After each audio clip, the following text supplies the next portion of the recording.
At the launch gala of my son's venture capital fund, built with the $520,000 I gave him, I stood at the entrance of the Plaza Hotel when his wife blocked my way, her eyes cold.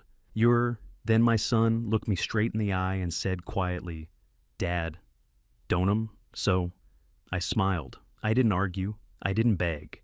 I simply turned around and walked because they had no idea. The documents I signed 2 years ago and the call I was about to make would bring everything they built crashing down. This story carries weight. Before we begin, drop a quick comment. Is this your first time here, or have we crossed paths before your voice truly matters in this space? A quick note, some details are fictionalized to deepen the lesson, but the heart of this story, the message about sacrifice and redemption, is what I hope stays with you. At 55, with calloused hands from 33 years, welding steel across Pittsburgh, and a Purple Heart buried in a closet for 3 decades, I stood outside the plaza, holding an invitation printed with my name, 15 minutes before my son's wife told me I wasn't invited. Saturdays, October 2022, 7:45 p.m. The limousines pulled up to Fifth Avenue one after another, discharging guests in designer clothes I couldn't name. Through the plaza lobby, I could see champagne towers glowing amber under chandeliers, their light spilling across marble floors. I held my invitation card in both hands, reading it again. Harcross Capital Launch, Gala. Desmond Mercer, beloved father of founder. My suit was navy bought in 1998 for Celeste's funeral. The fabric had worn thin at the elbows. I'd pressed it myself that morning, in the Pittsburgh house, steam hissing from the iron, trying to make threadbare look dignified. It was the only suit I owned. I walked through the revolving door. The air inside smelled like perfume and money. Piano music drifted from the grand ballroom, something soft, classical. The kind of thing Celeste used to play on the radio Sunday mornings. I followed the sound down a corridor lined with oil paintings, my shoes loud against the floor. The ballroom entrance opened ahead. Warm light. Voices. I could see my son Griffin inside, standing near a table with ice sculptures shaped like bulls and bears. He wore a suit that looked like it cost more than my mortgage. His hair was perfect. His watch caught the light. Patek Philippe, probably. He was laughing with 3 men in tuxedos, champagne flute in hand. Then she stepped into the doorway. Griffin's wife Leora, 30, blocked the entrance in a black Oscar de la Renta gown, her eyes cold as she studied my threadbare navy suit from 1998. She didn't smile. She looked at my invitation, then at my jacket, then back at my face. "I'm sorry," she said, "but your name isn't on the list tonight." I held up the card. "It's right here, Desmond Mercer, beloved father of founder." She barely glanced at it. Her gaze stayed on my suit, the worn elbows, the 2 short sleeves, the fabric that had seen better decades. "This isn't the kind of space that suits the image we've built," she said. "I'm sorry." I stood there holding the invitation. My hands didn't shake. "Not yet." "Leora," I said. "Griffin sent this. I drove 6 hours from Pittsburgh." "I understand," she said. Her voice was polite final. "But tonight isn't the right night." Behind her, Griffin turned. He saw me. For 3 seconds, our eyes met across 20 feet of ballroom air. My son, 32, stood in the plaza doorway wearing a $5,000 Brioni suit and a Patek Philippe, looking at me like I was a mistake he'd forgotten to erase. He didn't smile. He didn't wave. He walked over slow, like a man approaching something embarrassing.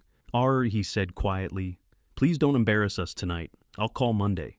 Not, "I'm glad you came," not, "There's been a mistake." Just, "Don't embarrass us."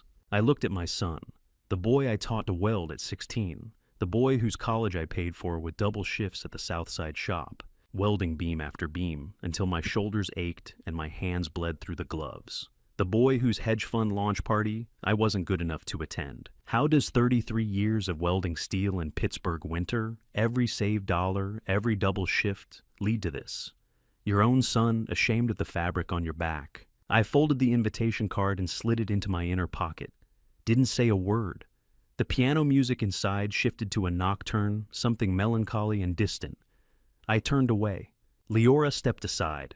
Griffin stayed where he was. Neither of them followed. I walked back through the plaza lobby, past the champagne towers, past the guests in their $1,000 shoes, past the doorman who held the revolving door without looking at me. Out onto Fifth Avenue where the October air smelled like exhaust and roasted nuts from a street cart. I raised my hand. A yellow cab pulled over. "In Hell's Kitchen," I said. 43rd and 9th.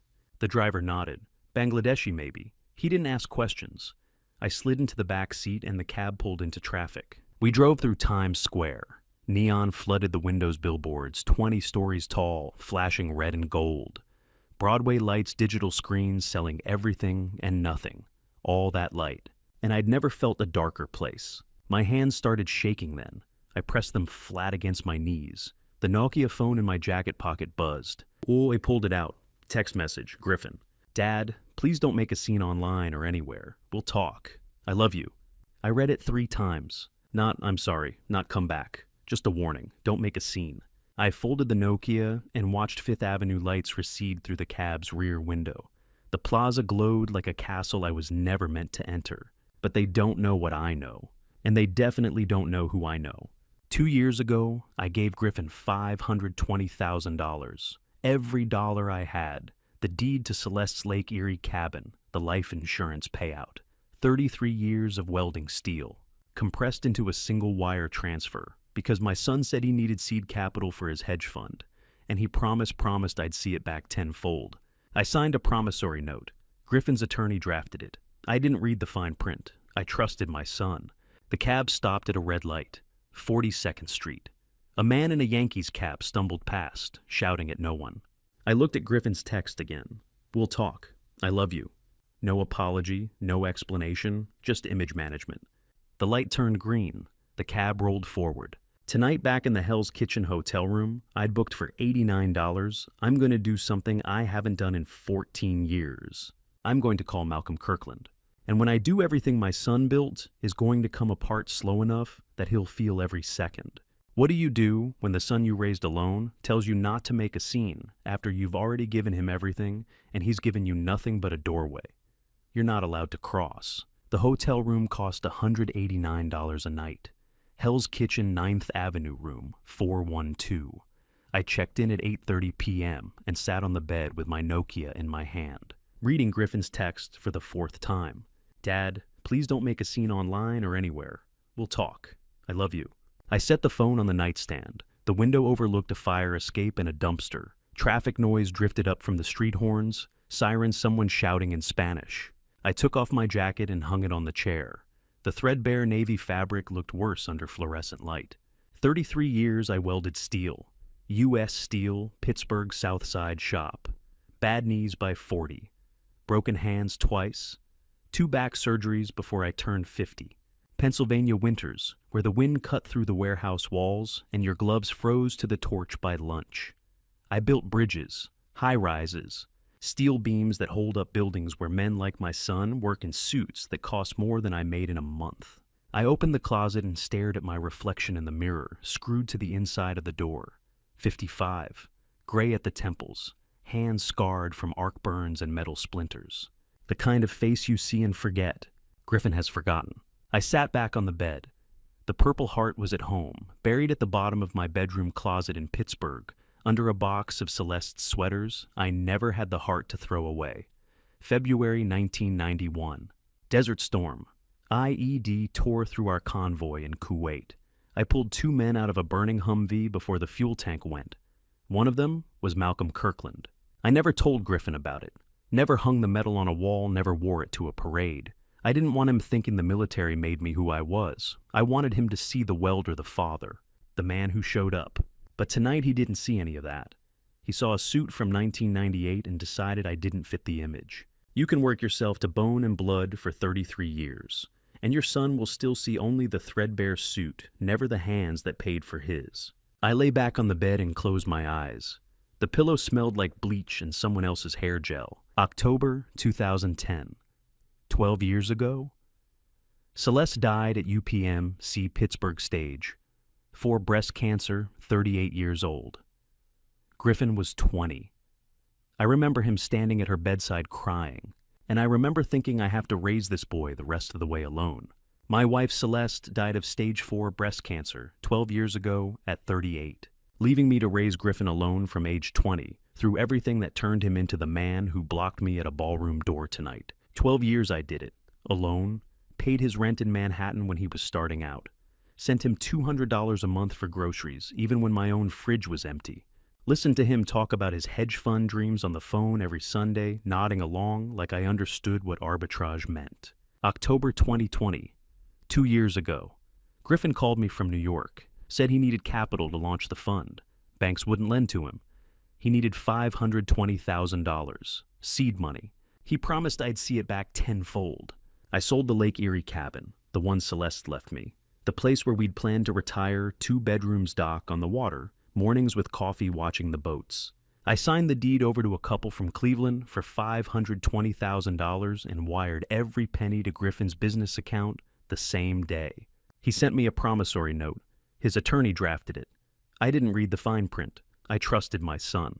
I opened my eyes. The ceiling had a water stain shaped like Texas. Griffin forgot. He took the money, built his fund, married Leora, and forgot the man who gave him everything. I sat up. 10 p.m. The room was too quiet. I put my jacket back on and walked out. 4 a.m., the streets were empty. I walked from 43rd and 9th all the way to the Brooklyn Bridge, 2 hours on foot through Manhattan cold. My breath fogged in the air. The city smelled like rain and garbage trucks. I stepped onto the pedestrian walkway. Pre-dawn fog rolled in off the East River, thick and gray. I walked to the middle of the bridge and stopped. Wall Street towers rose across the water to my left, yellow lights reflecting on the surface like broken glass. The Brooklyn Bridge suspends me between 2 islands behind me, the hotel where I'm nobody ahead, the towers where my son pretends I don't exist, and I'm standing in the only honest place left. I pulled out my military notebook, black leather frayed at the edges, the one I'd carried since Kuwait. Inside were names, addresses, phone numbers I hadn't dialed in decades. Malcolm Kirkland, 56, the Gulf War brother. I pulled from a burning Humvee after an IED tore through our convoy in Kuwait, February 1991. Now runs a Chicago investment firm, managing $2.1 billion. I hadn't called him in 14 years, not since he sent a Christmas card in 2008 with a photo of his family and a note, "Brother, if you ever need anything, you call." I dialed, 4:30 a.m. in New York, 3:30 in Chicago. The phone rang twice. "Brother," Malcolm said. His voice was calm, awake. "I've been waiting for this call for 2 years.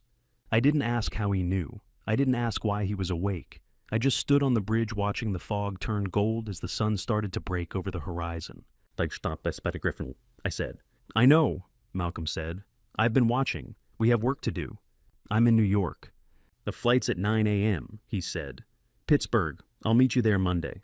I put the phone away and watched the East River turn from black to amber. The fog lifted in the sheets, revealing the city piece by piece. After 30 years of hiding my Purple Heart at the bottom of a closet, perhaps it's time to open those files. By Monday morning, I'll be back in Pittsburgh, and Malcolm will show me what he's been preparing. Monday morning, I'm back in my Southside welding shop, where the air smells like hot steel and honesty, waiting for Boyd Frost to tell me what I actually signed 2 years ago, when I gave my son $520,000. I caught the 9 a.m. flight from LaGuardia Sunday, 3 hours to Pittsburgh, then a taxi to the South Side, where my shop sits on East Carson Street. Tin roof, concrete floor, overhead door that rattles when trucks pass. 33 years I've worked here. 11 a.m. I sat in a white plastic chair from Home Depot. The shop smelled like arc welding and metal dust. Sunlight came through the high windows and diagonal lines.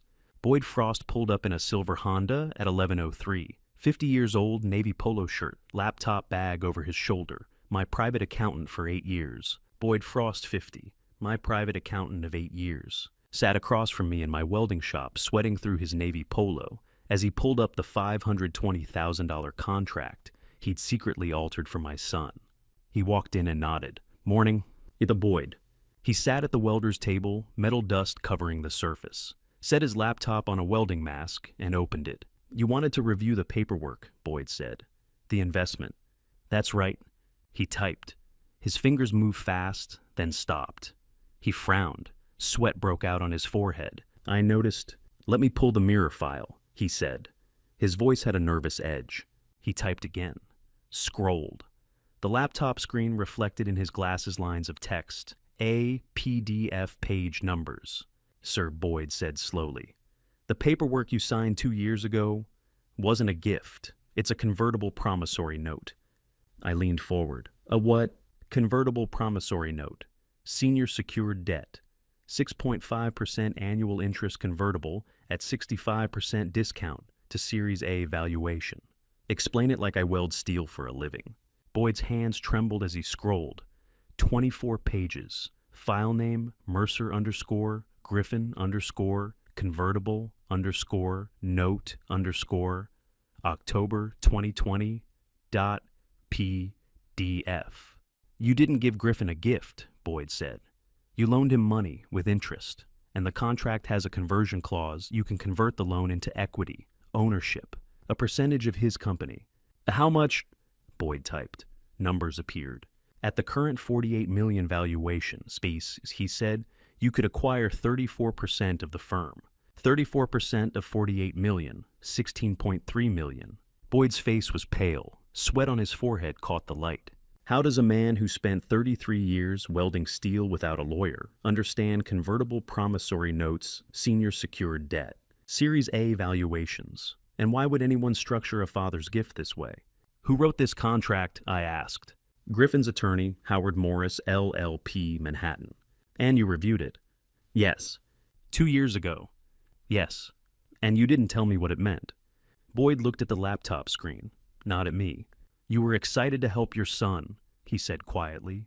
I didn't think you'd want the legal complications explained. I let the silence sit. Boyd closed the laptop. Fast. He gave me a smile I'd never seen before, embarrassed, guilty. But your son, Boyd said, they're growing well. He won't want to convert. That sentence landed wrong. He won't want to convert. Not you probably shouldn't. Not let me explain your options. Like Boyd already knew what Griffin wanted. Like they'd talked. But, I said, how do you know what my son wants? His face flushed. Sweat ran down his temple. I just mean, he stopped. Hedge funds don't like dilution. Bringing in a new equity partner changes the cap table. It's complicated. You talked to Griffin? No. Too fast. I've read men's faces in burning Humvees at 4 a.m. When they're deciding whether to lie about how bad the bleeding is, I know what guilt looks like. Boyd stood, tucked the laptop under his arm. If you want, he said, I can send you the full PDF. You should probably talk to Griffin before making any decisions. Send it. I'll email it today. He walked toward the door, stopped at the threshold. Desmond, he said, Griffin's doing well. The fund's legitimate. Don't blow this up over a misunderstanding. I didn't answer, and Boyd left. The overhead door rattled as his Honda pulled away. I sat alone in the shop, sunlight cutting through the windows, metal dust floating. That smile, the sweating. The way he closed the laptop like he was afraid I'd ask to see it again. The nervous edge when I asked if he talked to Griffin. Boyd Frost has been my accountant for 8 years, filed my taxes, advised me on retirement, helped me structure Celeste's estate. 2 years ago, when I signed a contract, I didn't understand. He didn't explain it. Why? I pulled out my Nokia. Malcolm's number was in the call log. I texted tomorrow, 8 a.m., your place. He replied 30 seconds later. Already on my way, brother. I set the phone down and stared at the welding table. The contract Boyd showed me, 24 pages. Convertible promissory note. Senior secured debt. Page after page of legal language I signed without reading because I trusted my son. And my accountant. Boyd closes the laptop and stands tucking it under his arm like he's afraid I'll ask to see the screen again.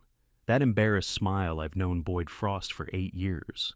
And I've never seen him smile like that. The kind of smile a man gives when he knows he's done something he can't take back. Tomorrow Malcolm arrives from Chicago, and I'm going to ask him why a convertible promissory note has Boyd Frost sweating through a navy polo in October. Tuesday morning, Malcolm Kirkland spreads the 24-page contract across his cabin table in Squirrel Hill, black coffee steaming between us, and points to page 19, the page Boyd Frost never showed me. 8 a.m. The cabin sits on a wooded lot off Beechwood Boulevard, wooden structure with large windows overlooking the hills. Malcolm's had it, 15 years a place to think, he calls it. Wood-burning fireplace crackling in the corner, smell of pine and coffee. He laid the contract out page by page, weighting the corners with coffee mugs and my military notebook. I sat across from him, watching his hands move through the document. Malcolm looked the same as 30 years ago. 56 now, gray at the temples, same square jaw, same calloused hands. Investment firm founder, managing $2.1 billion. But he still wore flannel shirts and work boots. Page 19, Malcolm said. He flipped to it. 8-point font. Boyd never mentioned this clause, did he? I leaned forward. The text was small, buried in a paragraph labeled Section 7, See Additional Covenants and Riders. SEC Whistleblower, Protection Rider, Note holder retains standing as SEC Rule 21, F-8 whistleblower in event of material fraud or misrepresentation discovered in issuer's operations. I read it twice. What does that mean? It means, Malcolm said, if you discover your son's hedge fund is running illegal schemes, you can report it to the SEC as a protected whistleblower. They can't fire you, sue you, or retaliate. And if the SEC recovers money, you get 10 to 30% of the total. I stared at the page. Boyd never mentioned this. No, Malcolm said. He wouldn't. Why not? Malcolm sipped his coffee, set the mug down, looked at me across the table. Brother, he said, I inserted it 2 years before your accountant sent the draft over. I saw your son on Bloomberg and suspected something. The room went quiet, just the fire crackling. You what? Griffin's hedge fund was claiming a 48% profit margin, Malcolm said. No one can do that legitimately, not in this market. Not without pump-and-dump schemes front-running, or Ponzi structures. I saw the interview and I knew. He tapped the contract. When you called me 2 years ago, asking if I knew a good attorney to review the paperwork, I had my Chicago firm draft this clause and insert it before your accountant ever saw the final version. You signed it, Griffin's attorney signed it. Boyd reviewed it and kept his mouth shut. I didn't know what to say. This is what Gulf War brotherhood means, not just pulling someone from a burning Humvee in 1991, but watching their son on Bloomberg 30 years later and knowing something's wrong before they do. You've been protecting me, I said. For 2 years, Malcolm said, waiting for you to call. And Boyd works for whoever pays him more, Malcolm said.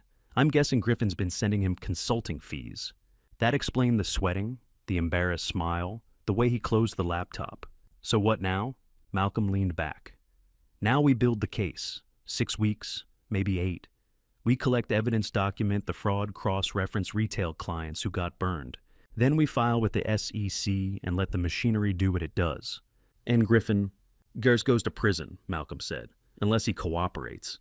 I looked out the window. The hills were turning gold and red. October in Pittsburgh leaves falling cold mornings. Somewhere in Manhattan, my son was sitting in an office overlooking the city, managing money he stole from people who trusted him. And I was sitting in a cabin in Squirrel Hill with a Gulf War brother who'd been protecting me for 2 years without asking for thanks. Why didn't you tell me? I asked. Because, Malcolm said, you needed to see it yourself first. If I'd called you 2 years ago saying your son was running a scam, you wouldn't have believed me. You'd have defended him. Now you know. He was right. I stood. Malcolm stood. We shook hands across the table. Thank you, brother. Don't thank me yet, Malcolm said. This is going to get ugly. Tuesday evening, 8:30 p.m. I sat alone in my welding shop in the dark, one yellow work light hanging from a beam. I drank an Iron City beer balanced on the acetylene tank, the can cold in my hand. Local radio played Springsteen, the river, static crackling through the speakers. The picture of the Lake Erie cabin hung on the workshop wall. 2 bedrooms dock on the water, mornings with coffee. Celeste and I bought it in 1998, planned to retire there. I sold it 2 years ago for $520,000 to fund Griffin's dream. I closed my eyes. 12 years ago, October 2010. UPMC Pittsburgh Oncology Ward. Celeste in the bed, stage 4, breast cancer, 3rd round of chemo. Failing. 38 years old. Tubes in her arms. Hair gone. She held my hand and looked at me. When he succeeds, she said, he will forget. Don't rescue him then. Don't. I didn't understand. Anna, promise me, she said. When he forgets where he came from, don't save him from the consequences. Let him fall. It's the only way he'll come back. She smiled, reached into the nightstand, pulled out an envelope white sealed with red wax pressed with her thumbprint. "Only open it when I'm gone," she said. I took the envelope, put it in my jacket. She died 3 weeks later. Your wife can know you're going to fail before you fail, and love you enough to leave instructions for when the moment comes. That's the kind of love that doesn't die with the body. I opened my eyes. The beer can was empty. Springsteen finished. The radio went to static. That envelope. 12 years in the safe, sealed with the wax Celeste pressed with her thumb when Griffin was 20 and she was dying. Red wax, her thumbprint still visible in the dried surface. I stood, walked to the safe in the corner, spun the dial, opened it. The envelope sat on top of a stack of tax returns. White paper red wax, her handwriting on the front. For Desmond, when the time comes. I picked it up, held it in both hands. The wax was cool, smooth. Maybe it's time to open it, but not tonight. I put the envelope back, closed the safe, locked it. Tomorrow, Malcolm and I start building the 6-week plan, and I need to decide if Celeste's words from 2010 were warning or permission. Wednesday morning, I spread the A3 map of Manhattan across my kitchen counter, next to scrambled eggs and black coffee. 4 red circles already marked by Malcolm Griffin's fund office. His UES apartment, the Plaza, where he rejected me, and the SEC headquarters, where this ends. 6:30 a.m. Malcolm sat across from me at the kitchen table, pointer finger tracing routes between the circles. The map showed every street from Battery Park to Central Park, red ink bleeding through the paper where he'd pressed too hard. 6 weeks, Malcolm said. Week 1, we hire my analyst as unpaid summer intern at Griffin's Fund. Fake credentials, Columbia MBA. She applies via LinkedIn. Griffin's HR approves her within 3 days because unpaid interns cost nothing, and she looks perfect on paper. I ate the scrambled eggs. They were cold. Week 2 and 3, Malcolm continued. She collects trading patterns from inside, email trails, transaction logs, client lists, everything Griffin thinks is private. And week 4, we cross-reference with retail clients Griffin sold products to, match the pump and dump cycles to victim names, build the damage report.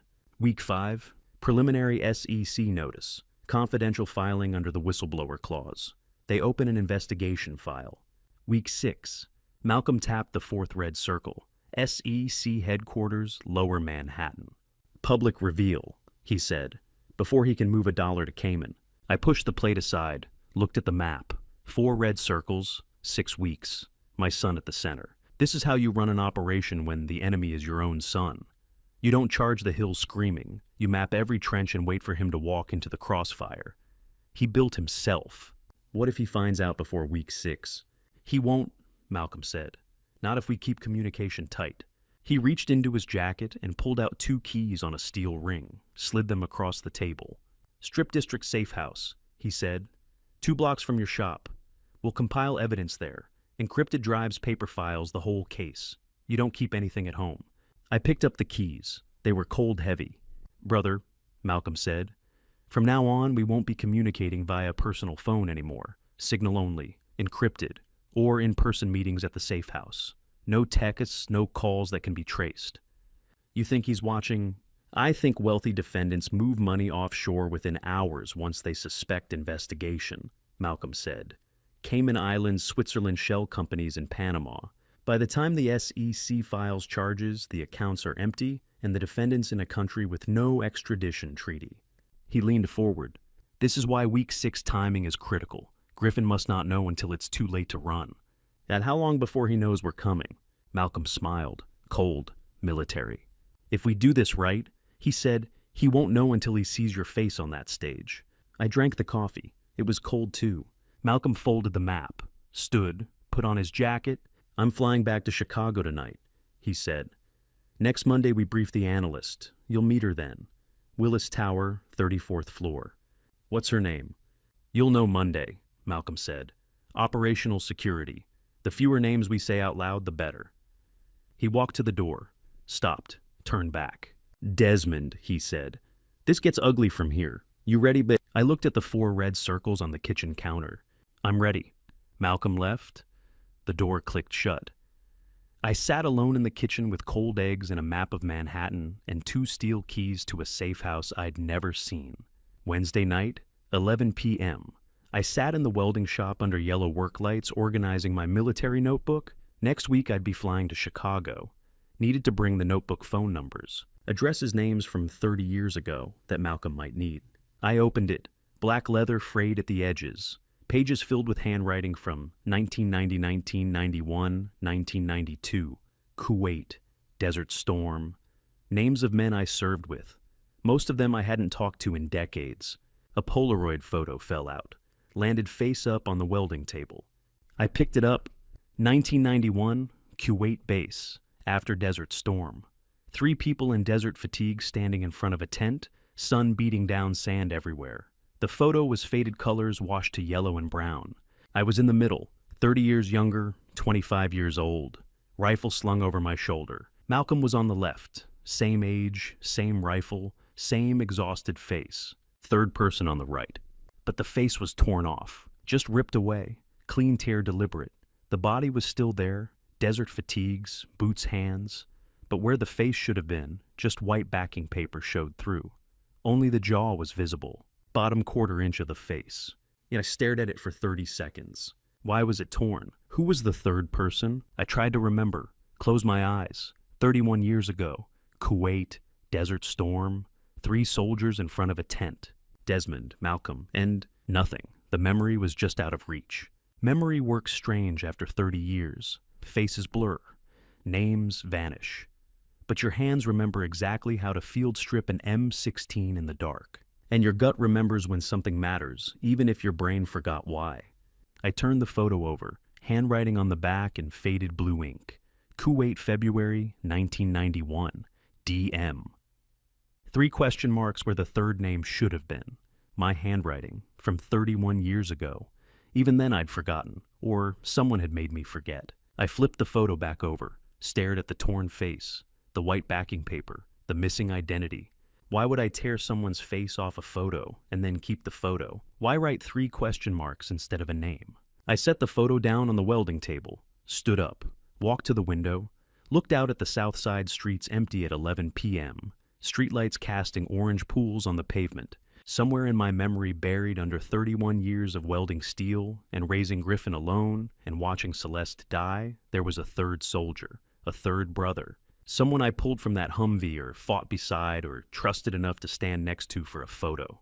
And I tore his face off. I walked back to the table, picked up the photo, put it back in the military notebook face down so I didn't have to look at that missing face again tonight. Maybe it's just torn by time. 31 years of desert dust and Pennsylvania winters. But my veteran intuition, the same instinct that kept me alive in Kuwait, tells me to remember this picture well. It will come back. Week 1 starts Monday, and Boyd Frost is about to learn what happens when you smile the wrong way at a welder who reads faces for a living. Week 1. Monday morning, 34 floors above Chicago, in a glass meeting room overlooking Lake Michigan. Malcolm introduces me to the 27-year-old woman who's about to become my son's unpaid summer intern and the reason his hedge fund won't survive November. 10 a.m. Willis Tower. The meeting room had floor-to-ceiling windows, Lake Michigan shimmering gray-blue to the horizon. I flew in. Sunday night slept 3 hours in a hotel near O'Hare. Woke at 5 a.m. thinking about the torn Polaroid still sitting face down in my military notebook back in Pittsburgh. Malcolm sat at the head of the conference table. A woman sat across from me, laptop open, coffee in a paper cup. Astrid Vaughn, 27, sat across from me in the Willis Tower meeting room with a Wharton MBA on her resume and 3 years at the SEC Enforcement Division in her past, the perfect weapon to infiltrate my son's hedge fund. She looked young, blonde hair pulled back tight, sharp eyes, wearing a gray blazer and white blouse, the kind of outfit that said professional but not expensive. No jewelry except a watch. Astrid, Malcolm said, this is my brother Desmond. His son runs the fund you're about to infiltrate. She shook my hand, firm grip. Mr. Mercer, she said. I've reviewed the target file. Harcross Capital, One World Trade Center. Your son, Griffin CEO and founder. Staff of 12. Assets under management, approximately 48 million.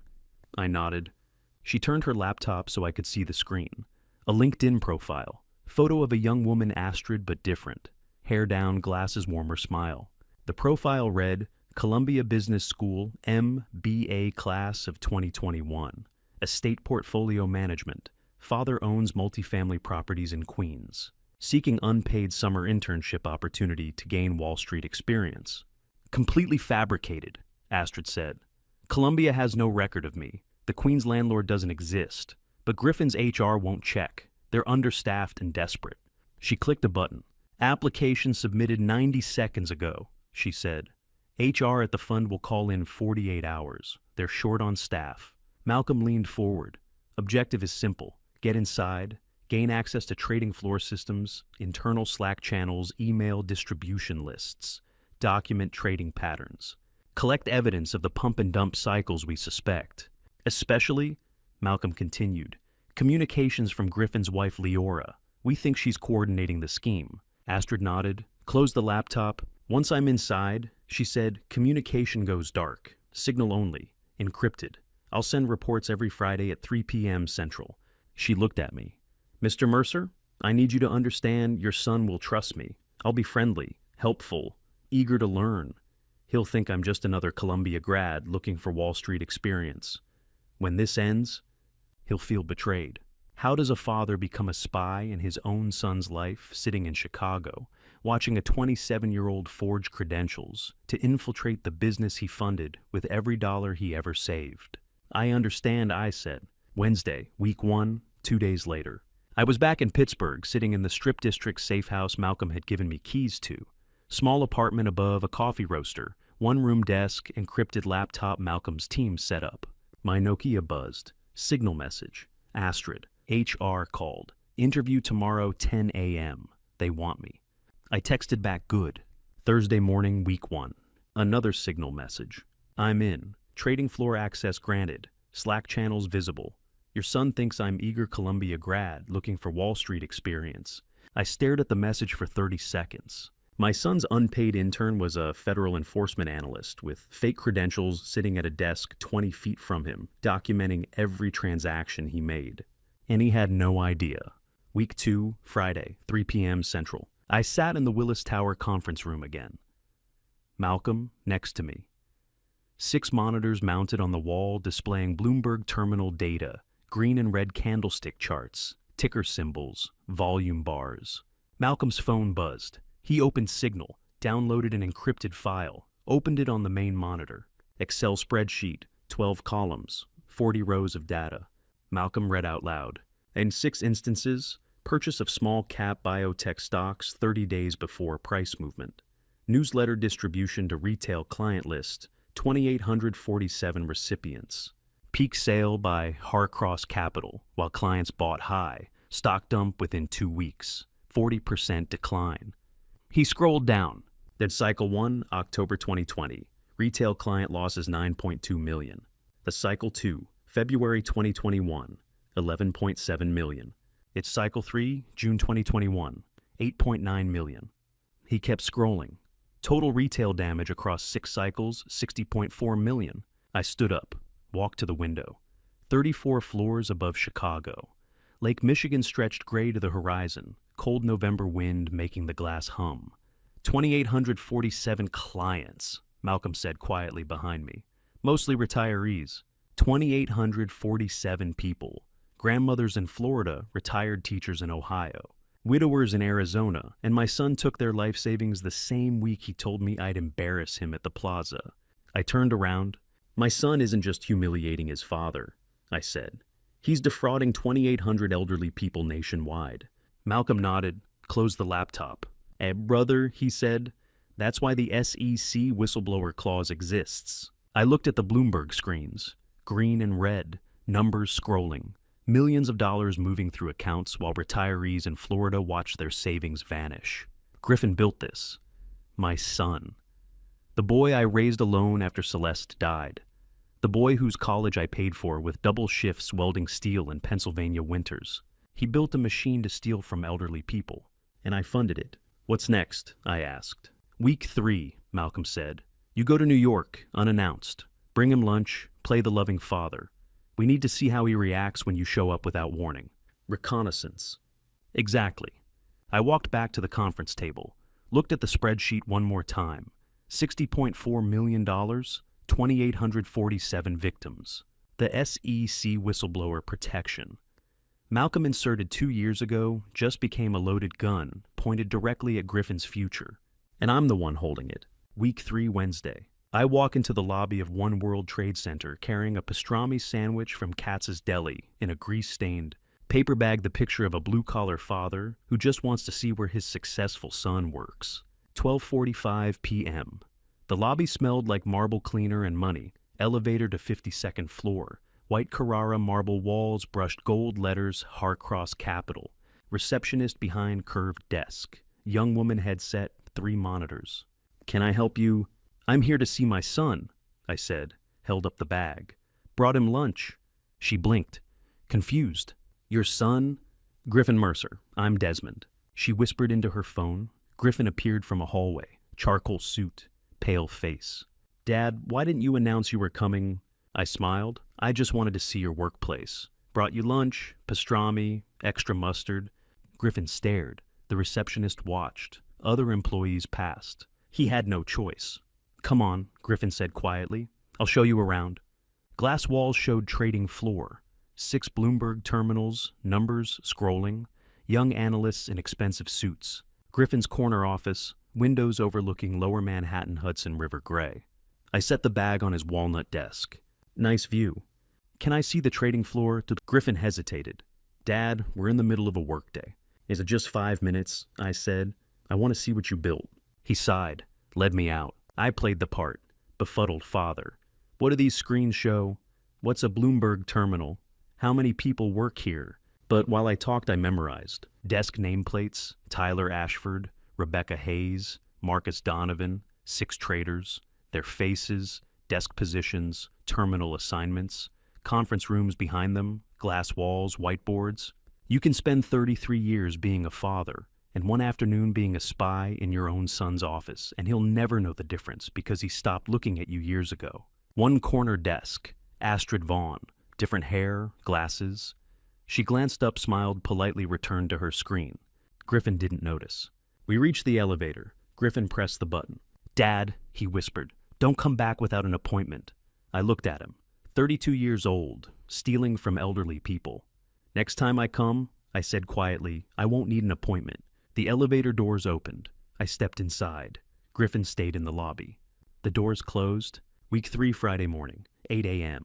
Strip District safe house. Metal desk, encrypted laptop. Smell of roasting coffee from below. Nokia buzzed. Signal message. Malcolm. Check email. Encrypted. I opened the laptop. Attachment zip file. 23 emails. PDF scans. From Griffin Mercer to Boyd Frost. Date. October 2nd, 2020. Subject contract structure. Boyd need the convertible note drafted in favorable terms. My attorney will review, but I want your input first. Let's discuss compensation separately. From Boyd Frost to Griffin Mercer. Date. October 5th, 2020. Subject re-contract structure. Griffin happy to help. For this level of work, my consulting fee is $85,000. PayPal business works. I scrolled through the rest. 23 emails over 2 weeks. Boyd and Griffin coordinating contract language, structuring it to give Griffin maximum control, minimize my protections. Griffin paid Boyd $85,000. My accountant of 8 years, the man who filed my taxes, helped structure Celeste's estate, sat in my welding shop sweating through a navy polo. He sold me out. $85,000 is what it costs to buy a man's loyalty, when that man has spent 8 years pretending to be your friend, cheaper than I would have guessed. Laptop screen lit up. Video call. Malcolm. His face appeared Willis Tower office behind him. "You read them?" "Yeah." "Your son paid Boyd $85,000 via PayPal business 2 years ago to structure the contract favorably," Malcolm said. "Boyd drafted it to benefit Griffin. What Boyd didn't know, I inserted the SEC whistleblower clause at the final minute after Boyd sent the draft to Griffin's attorney. Boyd never saw page 19. So Boyd thought he was screwing me over. "Correct," Malcolm said. "That's why he was sweating when you asked him to review it." I stared at the emails. 23 messages. 2 men coordinating how to steal from me. "Brother," Malcolm said, "don't kill him. Go legal." I closed the laptop, sat in silence for 30 seconds, Malcolm's face on the screen waiting. Finally, I looked up. Brother, you're right, don't kill Boyd, but I need a pen. Malcolm smiled, cold, military. What are you thinking? Boyd's been my accountant for 8 years, I said. He has access to all my financial records, tax returns, estate documents, everything. And I'm walking into his office this afternoon, giving him 60 minutes to hand over every file, every record, every piece of paper with my name on it. Then he signs a document swearing he'll never practice accounting in Pennsylvania again. Or I file a complaint with the PA Board of Accountancy, I said. 23 emails showing he took $85,000 to betray a client. They'll pull his license in a week. Malcolm nodded. That's legal. That's smart. I ended the call, stood, looked out the window at Strip District streets, Friday afternoon traffic, coffee shop across the street, people in line. Boyd Frost is about to learn that the price of betrayal isn't always paid in blood. Sometimes it's paid in signatures. Friday afternoon, I walk into Boyd Frost's accounting office in Oakland with a printout of 23 emails and no intention of raising my voice, because men who've spent 8 years lying to you don't deserve the energy it takes to shout. 2 p.m. The office sat on Craig Street above a dry cleaner, second floor, narrow stairs. The door had his name stenciled in Gold Boyd Frost, CPA. I walked in without knocking. Boyd sat behind his desk laptop, open spreadsheets on dual monitors. He looked up, saw me. His face went pale. Desmond. I placed the printout on his desk. 23 pages, stapled. Boyd looked down, started reading. His hands trembled. From Griffin Mercer to Boyd Frost. Date, October 2nd, 2020. Boyd needed the convertible note drafted in favorable terms. He didn't need to read the rest. He knew what was there. I sat down across from him, didn't lean forward, didn't raise my voice, just spoke. Give me my full client file in 60 minutes, I said. Or I send this to the PA Board of Accountancy. You know the consequence. Boyd's face turned white, whiter than when I walked in. Sir, please. 60 minutes, I said. Every document, every contract, every tax return, everything with my name on it. Then I walk out and you forget my phone number. He nodded, trembling. I pulled out my Nokia, set a timer, placed it on his desk. 59 minutes, I said. Boyd stood, walked to the filing cabinet, started pulling folders. I sat and watched. There's a particular silence that fills a room when a man realizes the professional reputation he spent 30 years building can disappear with one phone call. Boyd sat in that silence for 45 minutes while I waited. He didn't try to explain, didn't apologize, just worked, pulled files, photocopied documents he legally had to keep originals of, compiled everything into a cardboard file box, tax returns from 2015 to 2022, estate documents from Celeste's death, the Lake Erie cabin sale paperwork, investment records, bank statements. 2:45 p.m., 15 minutes left on the timer. Boyd set the box on his desk. Wouldn't meet my eyes. I stood, picked up the box. Heavy. 8 years of my financial life compressed into cardboard. Forget my phone number, I said. Boyd nodded. I walked out, down the narrow stairs, into the parking lot. My truck sat in the corner spot. I put the box in the passenger seat. Drove toward the Strip District where FedEx would ship it overnight to Malcolm in Chicago. My Nokia buzzed. I glanced at the screen. Caller ID showed a number I hadn't seen in 6 years. Leora Whitfield. Griffin's wife, calling me directly for the first time since their wedding. I didn't answer. Let it ring. Voicemail. She didn't leave a message. Week 4, Monday, 2:30 p.m. I sat in my living room in the Southside house reading the Sunday paper. Steelers lost again. Forecast called for rain. A car pulled up outside. Engine idling. I looked through the window. Black 2024, Range Rover Velar, New York plates. The driver's door opened. Leora stepped out. She wore a camel-colored cashmere sweater, Brunello Cucinelli probably, and dark jeans. Sunglasses, hair perfect. She walked up to my porch, knocked. I opened the door.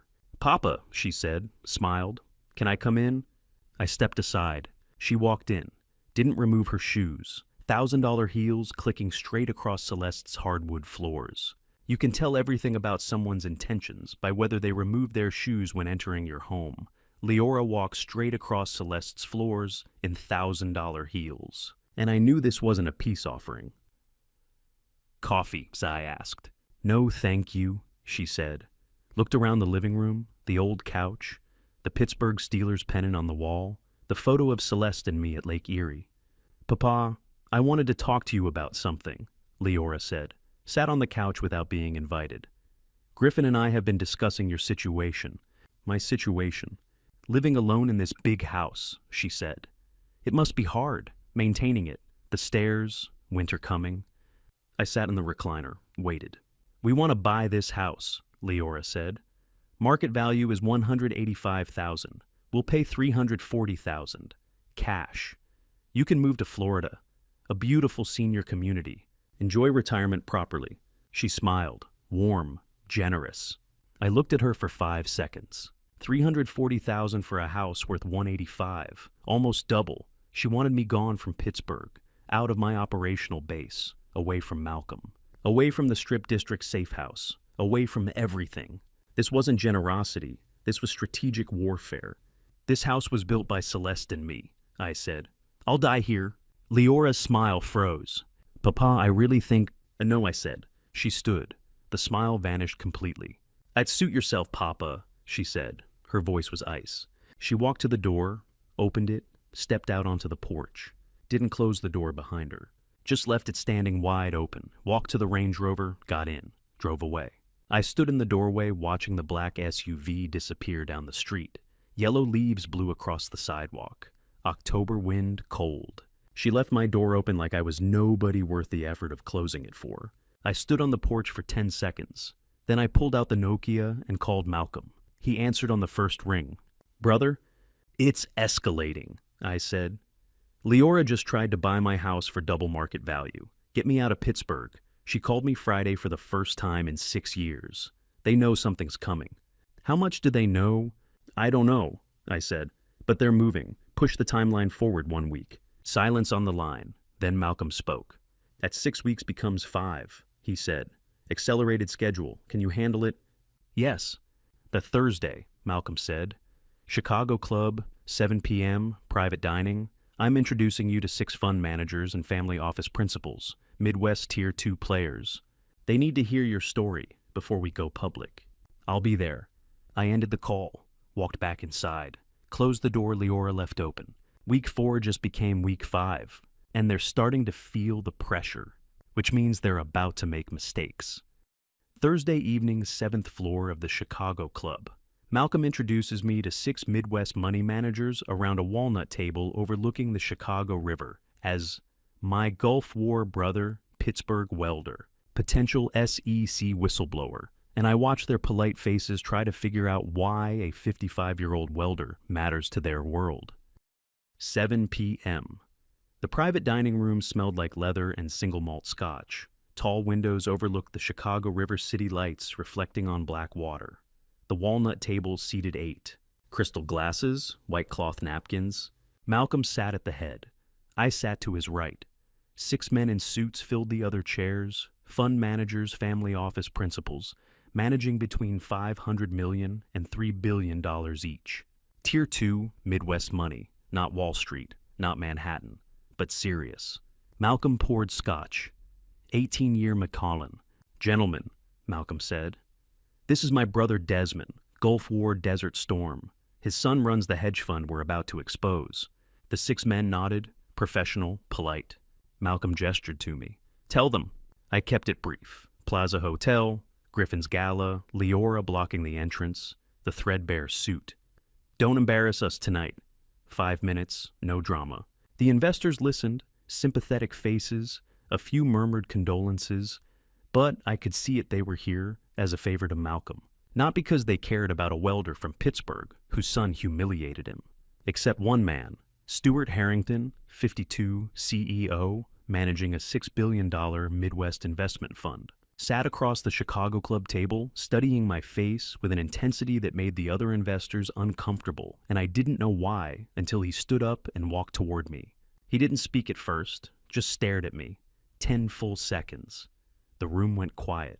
The other investors stopped talking. Glasses set down. All eyes on Stuart. Stewart frowned, leaned forward, looked at my face like he was trying to place it from memory.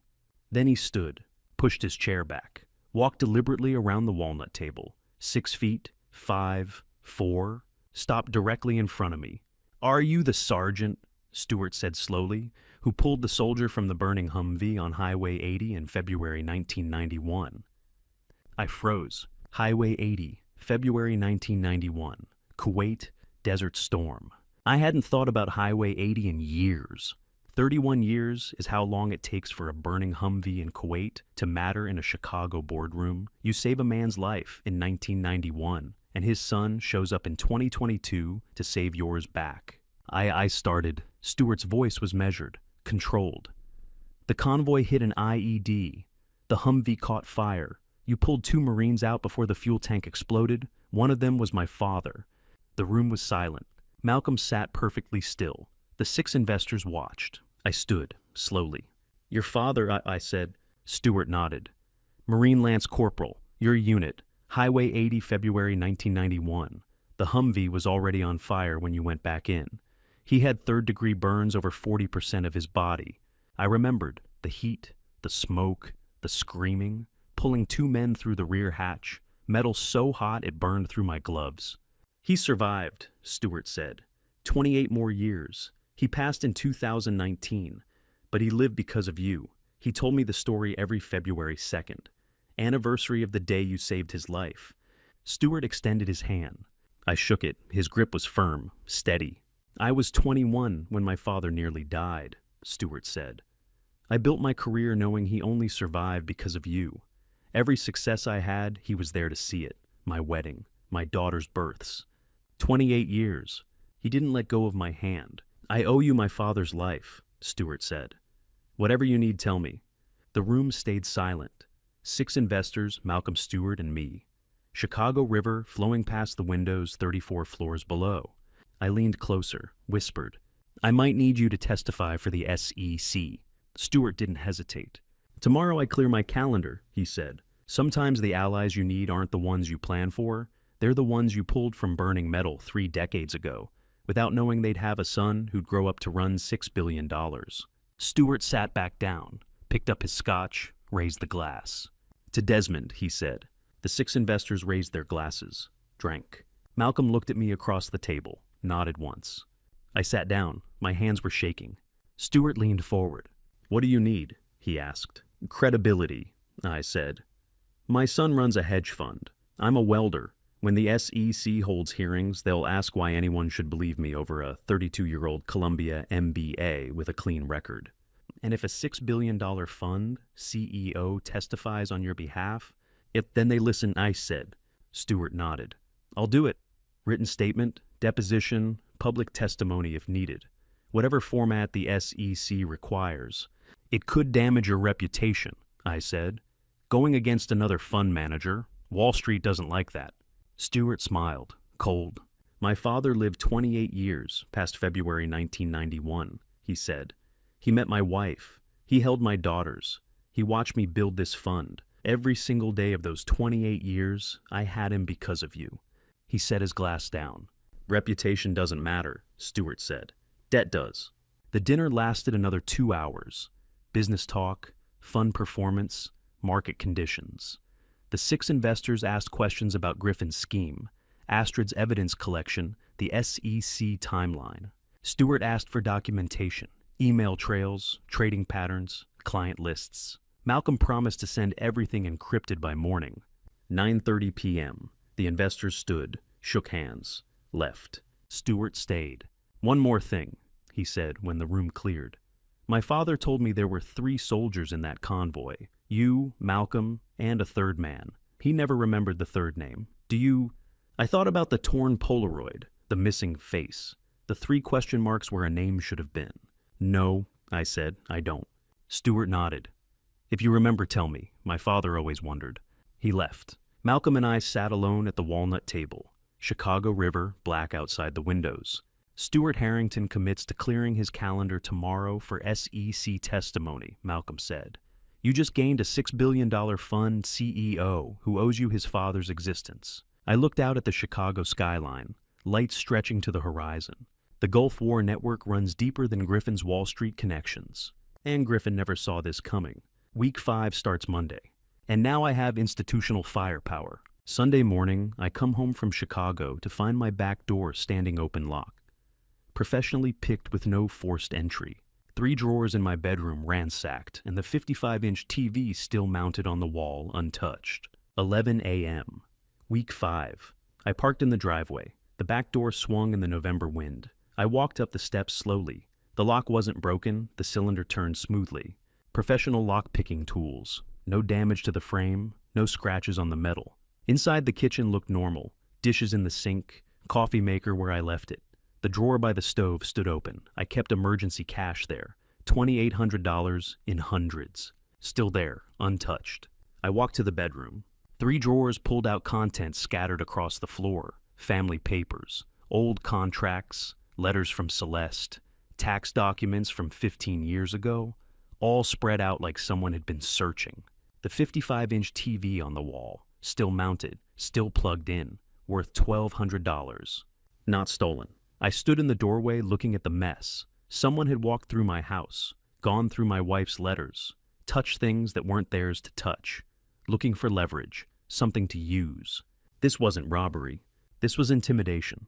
I pulled out my Nokia, called the police. 11:30 a.m. A patrol officer arrived. Young guy, maybe 30. Examined the lock, surveyed the ransacked drawers, noted the TV, the cash. "And strange burglary, sir," he said. "Professional entry but nothing taken." He filed a report, case number, said they'd check pawn shops for my belongings. I didn't tell him nothing was missing, just thanked him. He left. I walked to my bedroom closet, moved the box of Celeste's sweaters, spun the combination on the safe hidden behind them. 42-17-8. The safe opened. Celeste's sealed envelope. White paper red wax, her thumbprint still visible. 12 years old. Still there. The Gulf War Polaroid with the torn face. Still there. My Purple Heart. Still there. Whoever came through my house hadn't found the safe. But they'd tried. Someone walking through your house while you're gone, touching your wife's old letters, looking for something to use against you that's not burglary. That's declaring war on everything you've tried to protect for 30 years. I packed the envelope and the Polaroid into a manila folder, locked the safe, put the box of sweaters back. These items couldn't stay in this house anymore. Leora, or whoever she'd hired, was escalating to physical intimidation. Next time, they might find the safe. I drove to the Strip District safe house, carried the folder upstairs, put it in the desk drawer. Celeste's words would be safe there. Week 5, Tuesday, 2:07 a.m. I was sleeping in the safe house bedroom when the Nokia buzzed on the nightstand. I sat up, grabbed the phone. Malcolm's number. "Brother," Malcolm said. His voice was wide awake. "The analyst found it." I turned on the lamp. 2 a.m. Found what? "Leora," Malcolm said. "Astrid hacked deeper. Your daughter-in-law has a Cayman Islands shell company, 2 years active. Total $485,000, withdrawn from Griffin's hedge fund, routed through the offshore account." I stood, walked to the window. Strip District streets empty at 2 a.m. 485,000, I repeated. "Embezzlement," Malcolm said. "But that's not the critical part." "What's the critical part?" "She has a phone number she contacts weekly," Malcolm said. 47 call logs over 18 months. Always 2 to 7 minutes, always from burner numbers. "Whose number?" "Managing Director of Peregrine Capital," Malcolm said. "Your son's Tier 1 Wall Street competitor." I stood at the window. 2 a.m. cold November air seeping through the glass. "Say that again." "Peregrine Capital," Malcolm said. "Major New York hedge fund, $5 billion in assets, direct competitor to Griffin's fund. Leora has been calling their managing director weekly for 18 months. Why, Astrid pulled email trails," Malcolm said. "Leora forwarded Griffin's proprietary trading strategies, client lists, and investment memos to the MRD. She's been feeding competitor intelligence for a year and a half."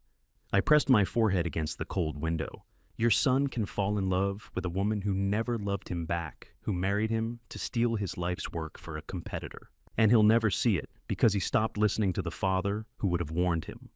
She didn't marry Griffin because she loved him, I said. "No," Malcolm said. "She married him to steal from him." "Yes." "Corporate espionage." "Correct," Malcolm said.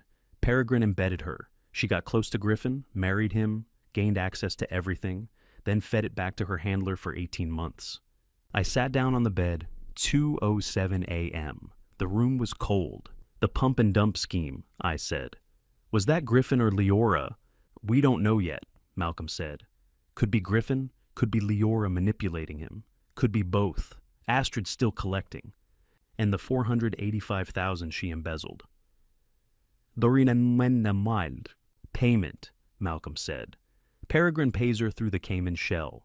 She takes a cut directly from Griffin's fund to cover her tracks, makes it look like she's stealing on her own, not working for someone. I held the Nokia in both hands. Does Griffin know? Unknown, Malcolm said. Either he's complicit or he's the most naive 32-year-old hedge fund manager in Manhattan. I sat in the dark bedroom, 2 a.m. Strip District silent outside. Brother, I said, she didn't marry my son. She targeted him. Malcolm was silent for 3 seconds. Then he spoke. I was hoping you'd see it yourself, Malcolm said. I looked at the desk drawer where Celeste's envelope sat. The envelope she sealed 12 years ago, with instructions I still haven't opened. Maybe she knew this would happen. Maybe she saw Griffin falling for the wrong woman before it happened. Maybe mothers know things fathers don't. What now? I asked. Wednesday 9 a.m., Malcolm said. Willis Tower War Room. My team presents full forensic evidence. 6 pump and dump cycles. 485,000 embezzlement. 47 call logs. Email trails. Everything. And then, Malcolm said, we decide whether to save your son or let him go down with her. I ended the call, set the Nokia on the nightstand, sat in the dark. Griffin isn't the villain. He's the victim. And his wife is the handler running a 2-year industrial espionage operation against him. Malcolm had transformed the 67th floor conference room at Willis Tower into something between a war room and a crime lab. 3 wall-mounted monitors displayed spreadsheets called logs and wire transfer records. Wednesday morning sunlight cut through Chicago's skyline as I stepped inside at 9 sharp. Coffee's on the credenza, Malcolm said without looking up from his laptop. You'll need it. I poured a cup and sat across from him. The table held 6 manila folders, each labeled with dates spanning 14 months. Behind him, the monitors flickered as he pulled up new windows. 6 cycles. He began tapping the first folder. January through March last year. Your son's fund identifies undervalued biotech stocks, builds positions over 3 weeks. Then releases positive research reports. Stock jumps 18 to 32%. Fund exits within 48 hours. I'd seen pump and dump schemes before street-level cons that left retail investors holding worthless paper. That's the fraud. That's the surface. Malcolm opened the second folder. April through June, same pattern. Different sectors, fintech, clean energy, semiconductors. Then July through September. October through December. January through March this year. April through June. The coffee tasted like ash. 60 million across 2847 investors. Correct. Malcolm pulled up a Cayman Islands banking portal on the center monitor. But here's what kept me up last night. Every cycle, $485,000 gets siphoned through a shell company called Meridian Holdings Limited, incorporated in Georgetown 14 months ago. My hand stopped halfway to the cup. Someone's skimming. Someone's funding something. He clicked through wire transfer records. Meridian Holdings has one beneficial owner, Leora Mercer, maiden name Bloom. Israeli passport issued in Tel Aviv, July 2019. The room tilted slightly. I set down the coffee before I dropped it. Malcolm brought up the third monitor, a call log spreadsheet with 47 highlighted entries. Leora's mobile to Lyle Caldwell's direct line at Peregrine Capital. Caldwell's a managing director there. Calls range from 4 minutes to 38 minutes, all during market hours, all within 72 hours before Griffin's fund initiates a new position. She's feeding him intelligence, I said quietly. Like she's feeding Peregrine Capital, your son's entire strategy. Malcolm opened another window, email headers, forwarded messages, encrypted file transfers. Leora accesses Griffin's research database every Sunday night when he's at the office. Downloads proprietary models, analyst reports target lists. Forwards everything to an encrypted relay server in Zurich. From there, it routes to Caldwell's personal account. I stared at the screens. 6 cycles. 47 calls, $485,000. Griffin's not running the fraud, I said. Malcolm met my eyes. Griffin's the victim.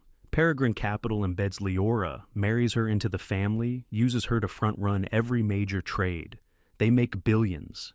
She takes a cut.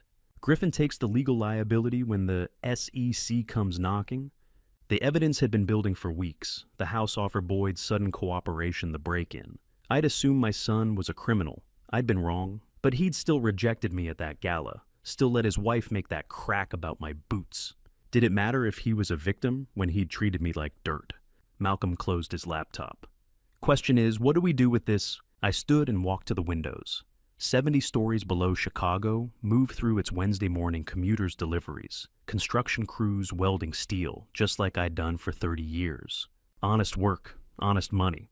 My son had built something. Maybe he'd been arrogant about it. Maybe he'd married the wrong woman, but someone had targeted him, used him, set him up to take a fall that would destroy everything he'd created. I turned back to Malcolm. We activate the whistleblower clause. You'll own 34% of the fund. I'll own 34% of the evidence, and I'll control the timeline. I checked my watch. 11:15. Can you get Howard Morris on the phone? By 2 o'clock, I was sitting in a 42nd floor conference room at Howard Morris LLP, signing my name on 3 documents that would change everything. The first SEC form, TCR, whistleblower status. Protected by federal law. Entitled to 10 to 30% of any monetary sanctions exceeding $1 million. By checking that box, I became untouchable. The second notice of conversion. The $520,000 convertible promissory note. My life savings. My house. Everything I'd built converted to equity at the fund's current $48 million valuation. 1,632 shares. 34% ownership. Second largest shareholder after Griffin. The third derivative lawsuit, filed on behalf of 2847 defrauded investors against Leora Mercer Meridian Holdings, Limited Lyle Caldwell, and Peregrine Capital Management. 3 signatures, 3 layers of legal protection that lock together like armor plating. All these get filed simultaneously, I asked Howard. The form TCR goes to the SEC within the hour. The conversion notice gets delivered to Griffin's office by courier at 9 a.m. tomorrow. The derivative suit gets filed in Southern District of New York at 9:05. He'll know by 9:30 tomorrow morning. He'll know his father just became his partner, his protector, and his biggest problem. Howard slid the documents into a leather folio. What are you going to tell him? I signed the last page and pushed it across the table. I'd tell him I'd uncovered the truth. I'd tell him I'd taken steps to protect the fund and the investors. I'd tell him we had evidence that would destroy Peregrine Capital and everyone who'd used him. And I'd tell him his wife isn't who he thinks she is, and neither am I. Friday morning, I sit at the Hell's Kitchen hotel desk with blank paper and write 3 questions I will ask my son. The first, do you know how many people your pump and dump scheme defrauded? The second, do you know your wife sends your trading strategies to your competitor? The third, if I gave you one last chance, would you choose me or choose your wife and the scheme? I fold the paper and slide it into my wallet next to the Purple Heart. Outside 9th Avenue wakes up delivery trucks, morning shift workers, the hiss of steam from the Korean diner downstairs. Black coffee sits cooling on the pressboard desk. Same $189 room I've been staying in for 5 weeks. My phone vibrates. Signal message from Malcolm, 7:23 a.m. Brother, he received notification at 6:47 this morning. No response yet. I type back, he'll wait until I'm in his office. He wants the advantage. 3 dots, then, you carrying... I look at the empty space in my duffel, where the Beretta usually sits. Left it in the Pittsburgh safe 2 days ago. Deliberate choice. Today I'm a father, not a soldier. I pack the wallet with the Purple Heart. I pack the Howard Morris LL folder with the conversion documents. I pack a clean shirt and the same steel-toed boots I wore to the Plaza Gala 5 weeks ago. What I don't pack: the gun, the tactical vest, the mindset that kept me alive in the Gulf. When do you stop being a soldier and start being a father again? Or are they the same thing when your son is under siege? I finish the coffee and check out at 8. The Q train to Lower Manhattan takes 40 minutes. I spend it reading through Malcolm's forensic report one more time. 47 call logs, 485,000 in wire transfers, 6 pump and dump cycles that Griffin never authorized, but Leora orchestrated from inside his own office. My son isn't the villain, he's the target, but he still looked at me like dirt at that gala, still let his wife make cracks about my boots. Does that change what I'm about to do? Before I walk into that office, are you still with me? Comment A, if you think Griffin will accept the truth, or B, if he'll fight back and add one short reason in 10 words or less. Please note, what follows contains some recreated details for narrative purposes, but the core lesson is what matters. At 9:55, I step off the elevator onto the 52nd floor of One World Trade Center. Griffin's office sits at the end of a glass corridor, floor-to-ceiling windows overlooking New York Harbor walnut conference table that probably costs more than my truck. Herman Miller chairs in black leather. The view stretches from the Statue of Liberty to the Verrazano Bridge. My son sits behind the table in a 3-piece Brioni suit, the color of charcoal Patek.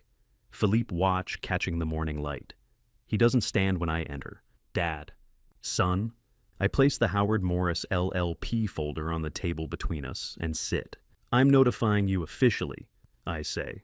I have converted my note into 34% equity in Mercer Capital Fund. As of yesterday, I am co-owner. I have also filed SEC whistleblower report regarding the pump and dump scheme affecting 2847 investors. Griffin's face doesn't change for 3 seconds. Then he laughs short, sharp, dismissive. Dad, you don't understand convertible notes. You can't convert unless there's a trigger event board approval acquisition, IPO. You don't just decide. I open the folder and slide the notice of conversion across the walnut. The trigger event is material fraud.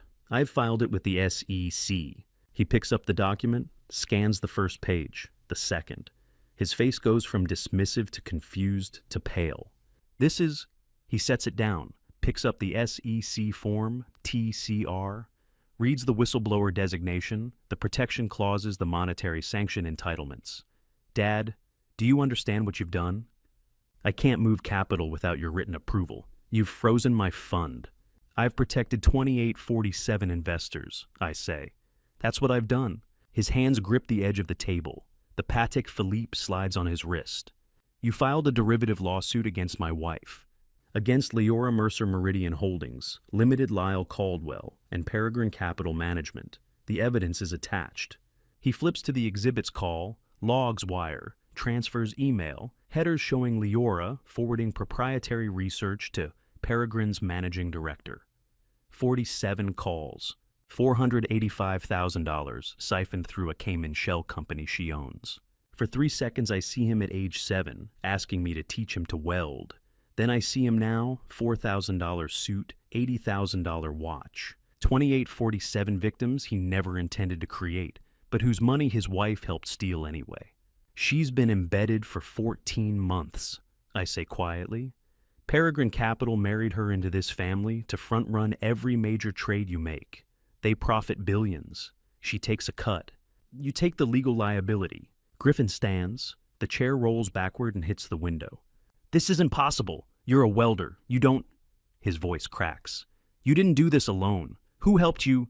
I meet his eyes across the walnut table. Same green eyes as mine. Same anger. Same confusion I felt the day I came home from the Gulf and realized my marriage was over and my son didn't know me anymore. You never asked what I've been doing for 33 years besides welding steel. He stares at the documents, at me, at the harbor view stretching behind me, like everything he built is suddenly glass that might shatter. The folder sits between us. Conversion notice, whistleblower, filing derivative lawsuit. 3 pieces of paper that just made me his partner, his protector, and his biggest problem. And I stand and walk to the door. We'll talk again when you're ready to ask the right questions. I open my wallet and place the Purple Heart on the table between us. 30 years I've kept it hidden. Griffin stares at the ribbon, the bronze star, the profile of George Washington. His face shifts from anger to confusion. You never told me you earned this. You never asked what I did in the Gulf. I push Malcolm's business card across the walnut next to the metal. Griffin picks it up, reads it twice. Malcolm Kirkland, founder and managing partner, Kirkland Strategic Advisors. Assets under management, $2.1 billion. Griffin looks up.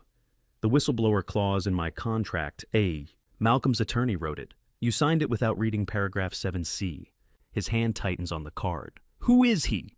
That Marine I pulled from a burning Humvee in January 1991. Fallujah Highway. He was 23, first tour shrapnel in his leg and the fuel tank about to blow. I got him out 30 seconds before it went up. Griffin sets down the card like it might burn him. You saved his life. I did my job. He built a career. Now he runs a $2.1 billion firm in Chicago and puts whistleblower clauses in every contract he reviews because he believes fraud destroys markets the same way IEEDs destroy convoys. The harbor view behind Griffin stretches infinite and bright. Boats cross the water. Helicopters angle toward the financial district.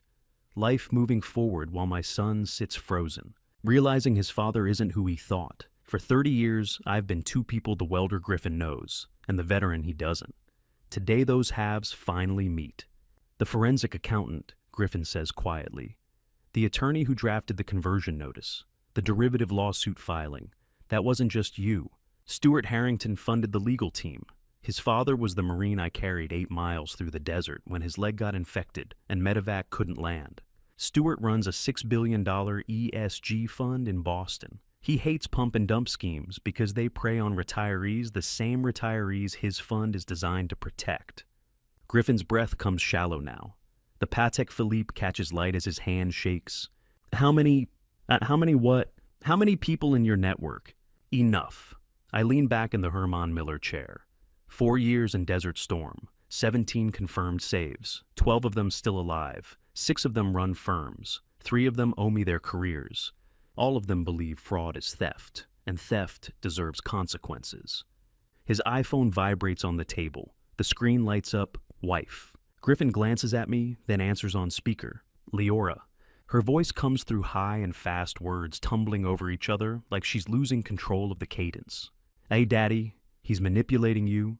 That whistleblower status can be reversed. Don't sign anything. I'll bring Richard over right away. He'll explain how your father is using legal tricks to freeze the fund. I watch Griffin's face. The confusion shifts to something sharper. Leora, he interrupts. Who is Richard? Why would you bring him to my office?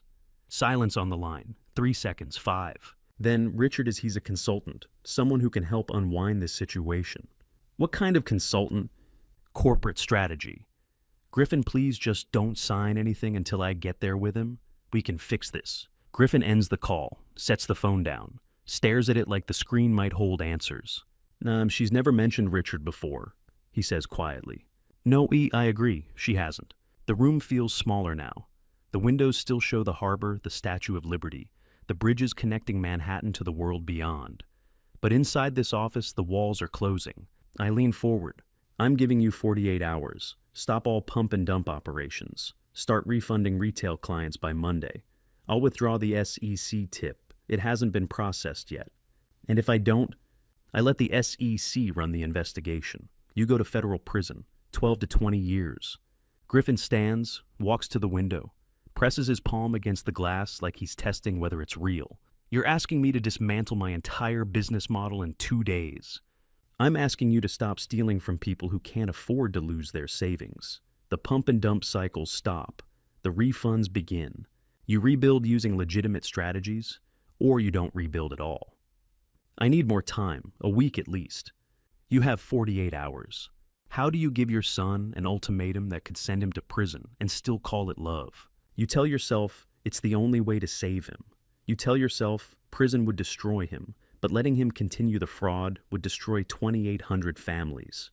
You tell yourself the hard choice is still a choice made from something that used to be love before it.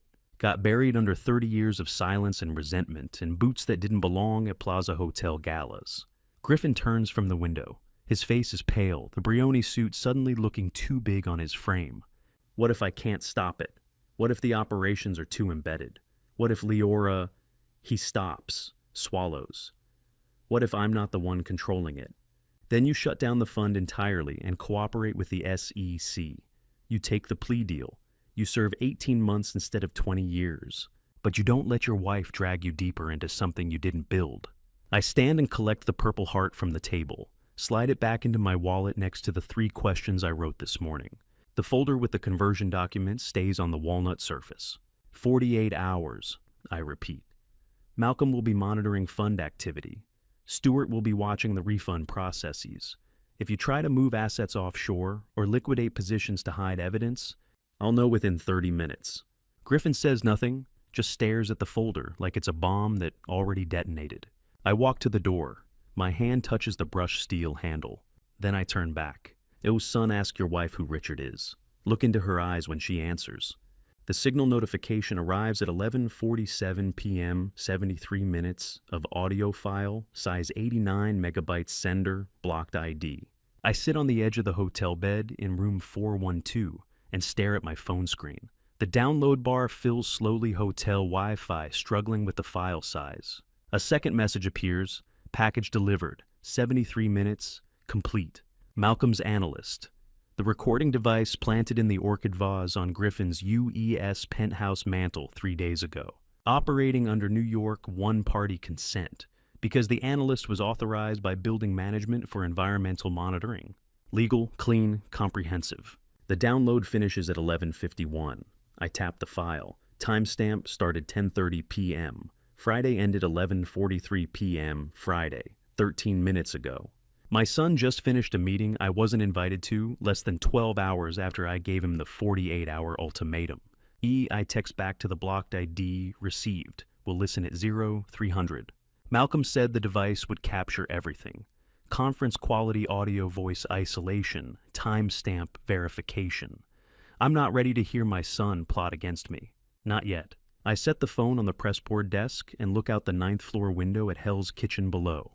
9th Avenue stretches south toward the financial district, where my son's office sits dark and empty. Steam rises from subway grates. A garbage truck rumbles past. Somewhere across the city, Griffin is making decisions. And I'm about to hear every word. At 3 a.m., I sit cross-legged on the hotel bed with earphones in and press play. Static. Footsteps. Then Leora's voice clear and controlled. "Thank you all for coming on such short notice. We have a situation that requires immediate strategic response." Background murmurs. At least 4 other voices I don't recognize. Griffin speaks next. "My father filed SEC whistleblower status and converted his promissory note to 34% equity. He's frozen operational authority pending compliance review." Someone older male unfamiliar asks, "What's the exposure?" $60 million in fund assets, Leora answers. 2,800 investor accounts, potential federal investigation if we don't neutralize the threat. The word neutralize sits in my stomach like broken glass. Leora continues. "We file countersuit Monday morning. Allegations, PTSD, related cognitive impairment, undue influence from outside parties. Lack of financial sophistication to understand convertible instruments. A welder doesn't comprehend equity conversion mechanics. Someone manipulated him. Nay, that's character assassination."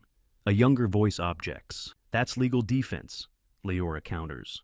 Griffin's father is 55 Gulf War veteran, documented combat exposure. We argue diminish capacity, get a psych eval ordered. Delay the whistleblower processing 6 to 9 months while discovery proceeds. My hands tighten on the phone. The earphones press deeper. "Leora," Griffin's voice hesitant. "He's my father. Cognitive decline accusations will destroy him publicly." Silence. 3 seconds, 5. Then Leora, softer but sharper. "Honey, your father is threatening our 60 million. Don't be weak." Another pause. Griffin, "Okay, draft it. This hurts worse than the gala that night. He was cold tonight. He's actively trying to destroy me." The recording continues. Discussion of emergency board vote Saturday morning to remove me from preferred shareholder status. Drafting talking points for press release, questioning my mental fitness. Someone mentions medical records from VA Pittsburgh. Can they subpoena PTSD treatment notes? Then a new voice, male mid-50s corporate smooth. "This is Lyle Caldwell, Peregrine Capital. I want to confirm on record our firm will publicly back the countersuit. We'll issue statement Monday supporting Griffin Mercer's position that outside manipulation compromised his father's judgment. We have significant capital deployed in competitive positions. We can't allow SEC interference based on questionable whistleblower claims." So, that's what Lyle Caldwell sounds like. Managing director at the firm that embedded Leora orchestrated the fraud cycles and now plans to destroy me to protect their front-running operation. The meeting runs another 40 minutes. Legal strategy media, prep timeline coordination. Griffin speaks less and less. Leora drives every decision.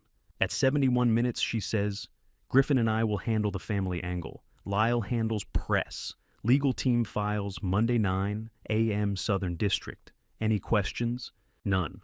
Good. We reconvene Sunday evening for final review. Footsteps. Door closing. Recording ends. I sit in the dark hotel room at 4:03 a.m. with my heart aching worse than the night Celeste died, and Anna told me Griffin blamed me for not being there.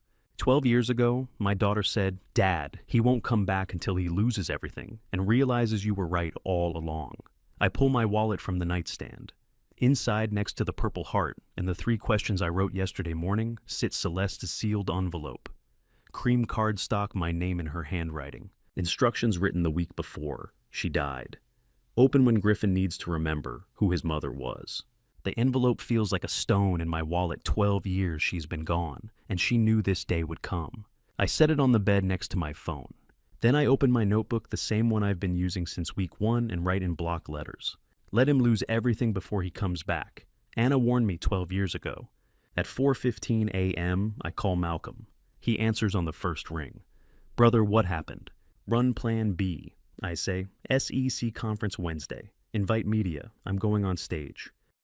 Monday 9:30 a.m. Malcolm walks me into the federal prosecutor's office at Thurgood Marshall Courthouse, and the man behind the desk stands.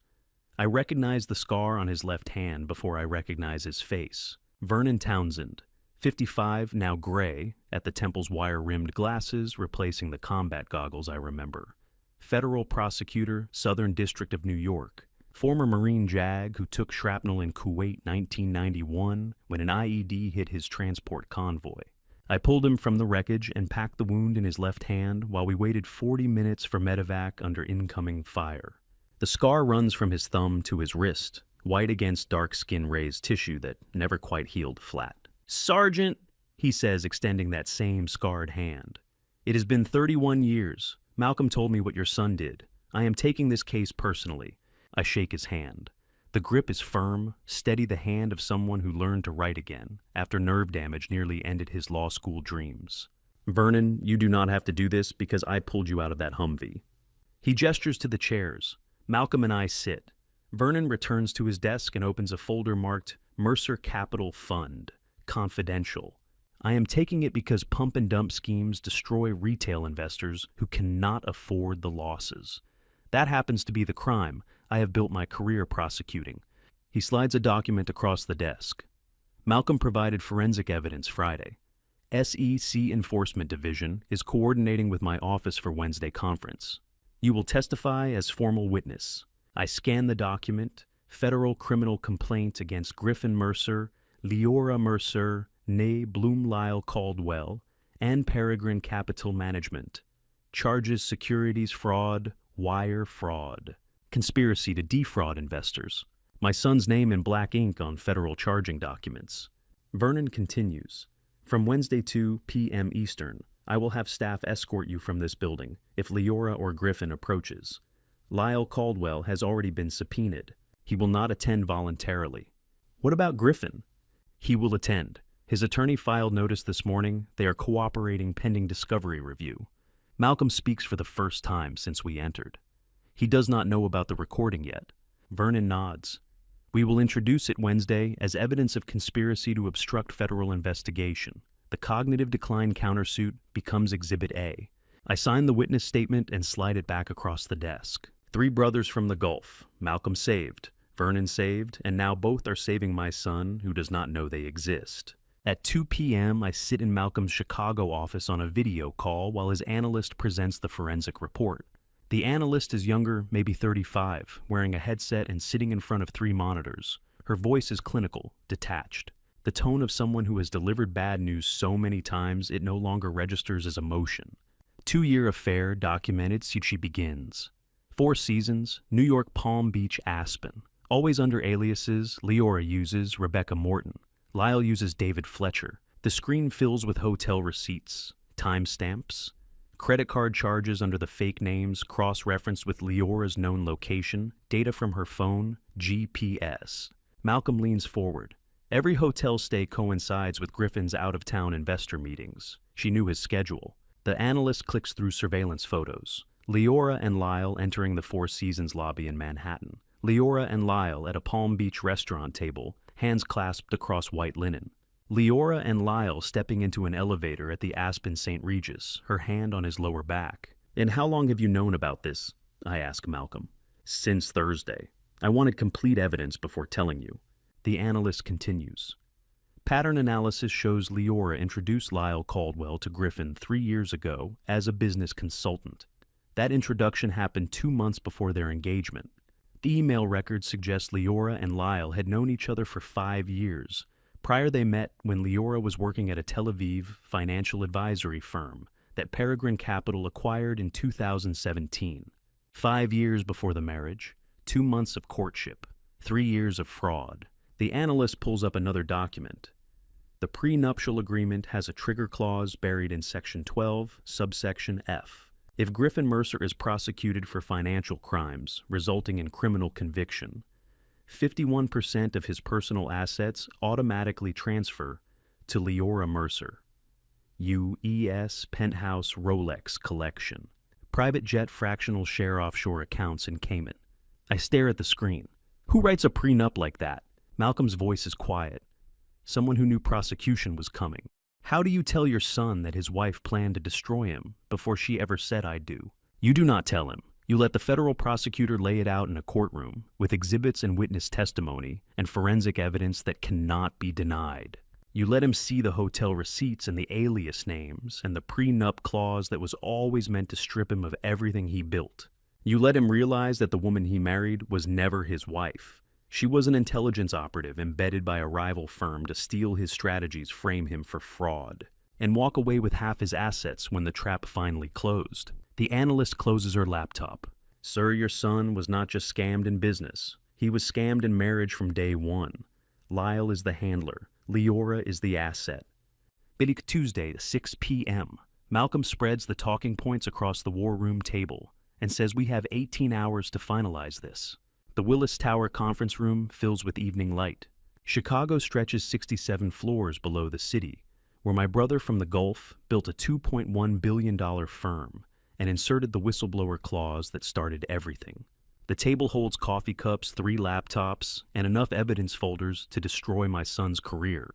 Stuart Harrington sits across from me, 52, now graying at the temples, but still carrying the lean frame of someone who runs marathons.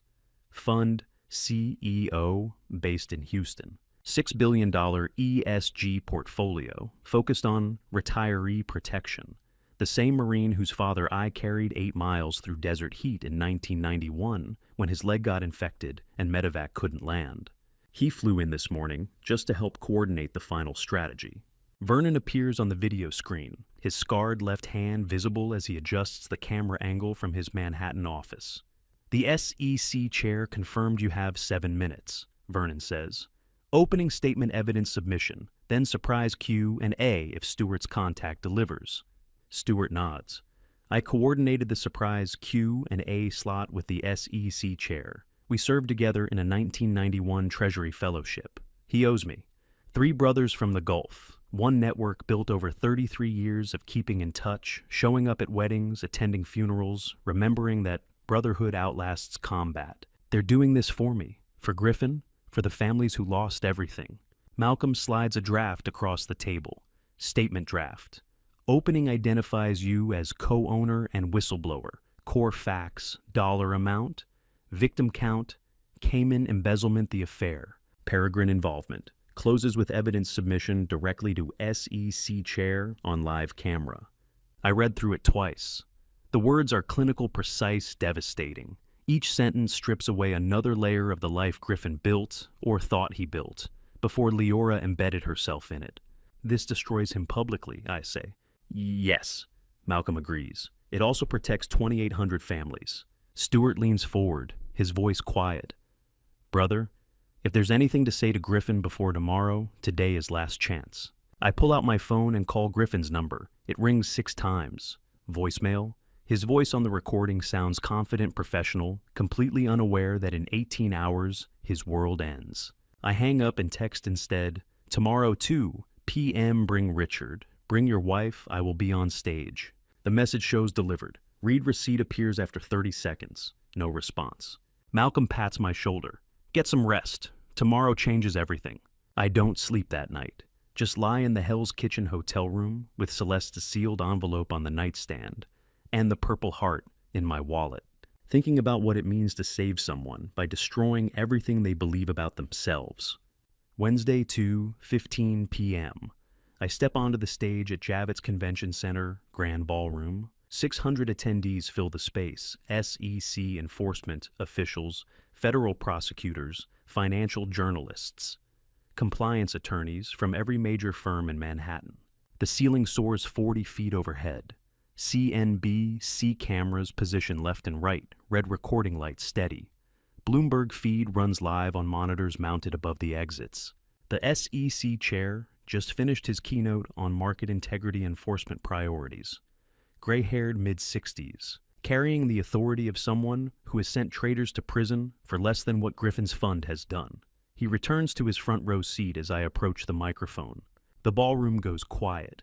600 people stop talking, stop checking phones, stop pretending this is just another conference panel. Malcolm sits 3 rows back, Stewart beside him.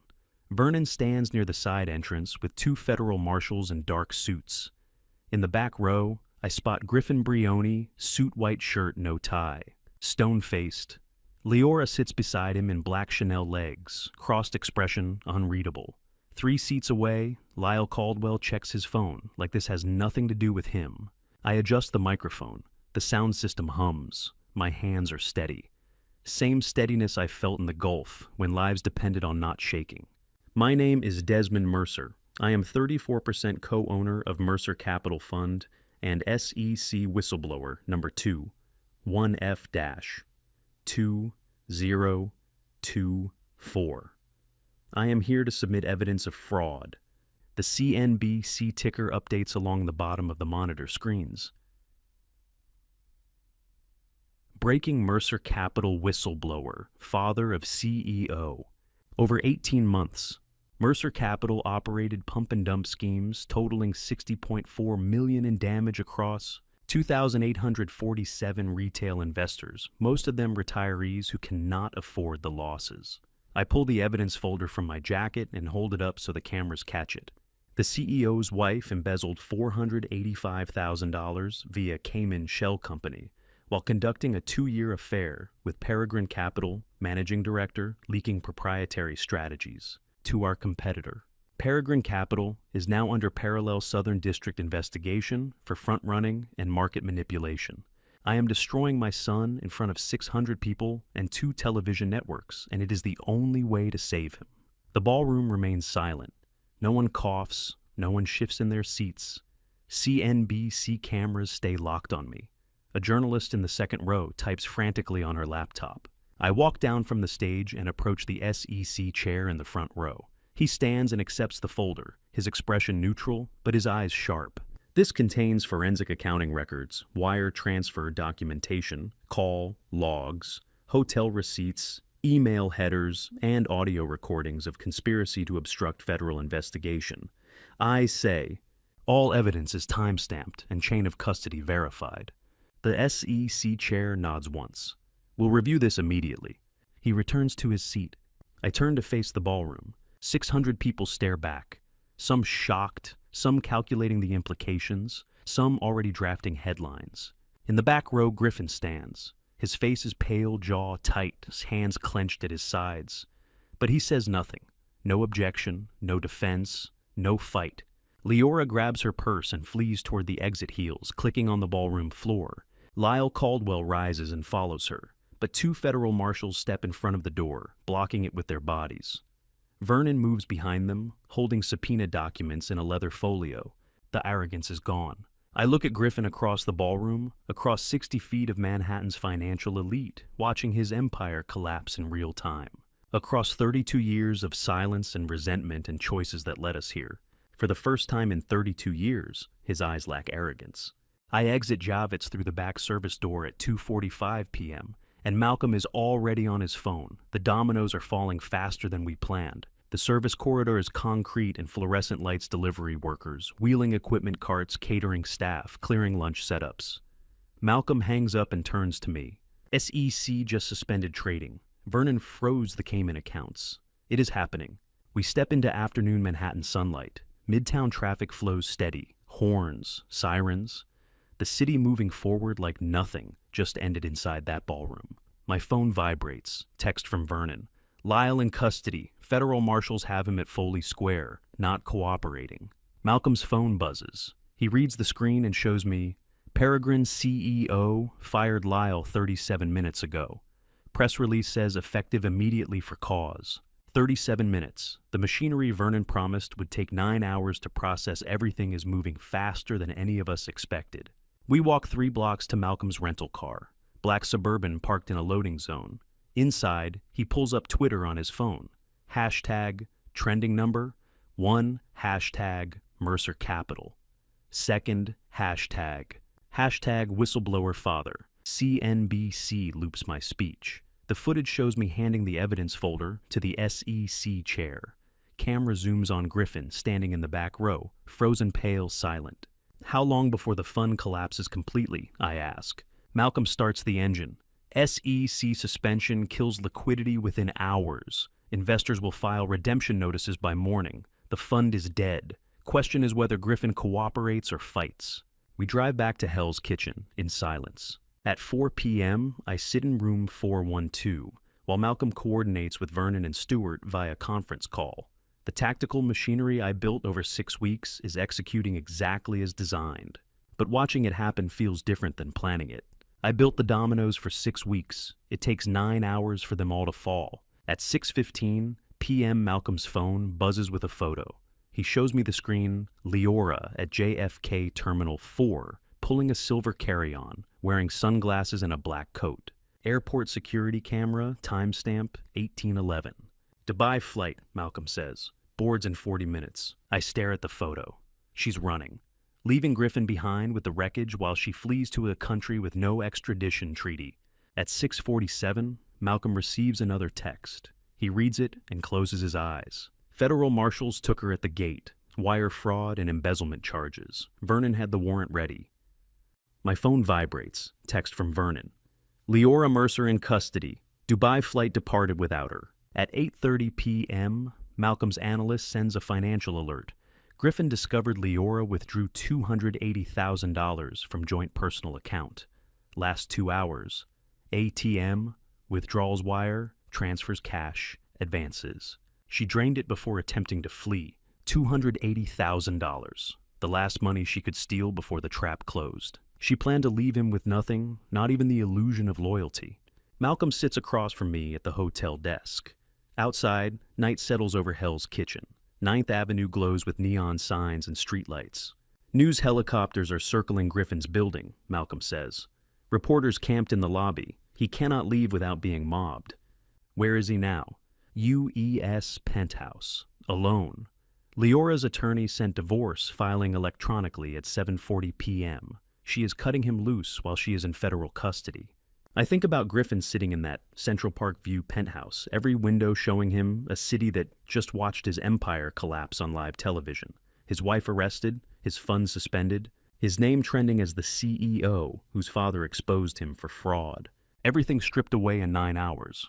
At 11:58 p.m., my Nokia vibrates on the nightstand. Text from Griffin, Dad, I have nowhere to go. 7 words. I sit on the edge of the hotel bed staring at the screen. Malcolm left 2 hours ago. The room is quiet except for the hiss of the radiator and distant traffic below. The pressboard desk holds my notebook Celeste's sealed envelope, and the Purple Heart I carried to Griffin's office last Friday. For 47 minutes I sit on the hotel bed, staring at those 7 words. The son who tried to have me declared mentally incompetent 5 days ago is now asking his father for shelter. The son who let his wife make cracks about my boots at the Plaza Gala is now homeless. The son who stood silent in that boardroom while Leora orchestrated my destruction is now broken and desperate and reaching out to the only person who might still answer. 47 minutes. I stare at 7 words before I understand what fatherhood costs. It costs saving someone who tried to destroy you. It costs offering shelter to someone who wanted you erased. It costs loving someone who chose everyone else first until everyone else abandoned him. My thumb hovers over the keyboard. Outside, a siren wails past. A couple argues in the hallway. The radiator hisses. I think about Celeste, what she would say if she could see this moment. What Anna warned me 12 years ago when Griffin stopped returning my calls after his mother's funeral. I think about the Gulf, about pulling Malcolm from that burning Humvee and carrying Stuart's father through 8 miles of desert and packing Vernon's hand while we waited for medevac that might never come. Brotherhood isn't transactional. It doesn't calculate cost versus benefit. It shows up when everyone else has left. And fatherhood, real fatherhood, the kind that survives rejection and silence and 32 years of mistakes on both sides. Fatherhood is just brotherhood that starts earlier and cuts deeper. At 12:45 a.m., I type my reply. Room 412, Hell's Kitchen, Regency, 9th Avenue. Door is unlocked. The message shows delivered. Read receipt appears after 12 seconds. Then, thank you. I set the phone on the nightstand next to Celeste's envelope and wait for my son to come home. At 12:45 a.m. Thursday, I text back 7 words. Saturday, 6 a.m. Pittsburgh South Side, 1 bag. The Nokia screen glows in the dark hotel room. Outside 9th Avenue sits empty except for a delivery truck idling at a red light. The radiator hisses. My thumb hovers over the send button for 3 seconds before I press it. Message delivered. 30 seconds pass. Then, Dad, they are freezing my accounts. I do not have flight money. I stare at the text.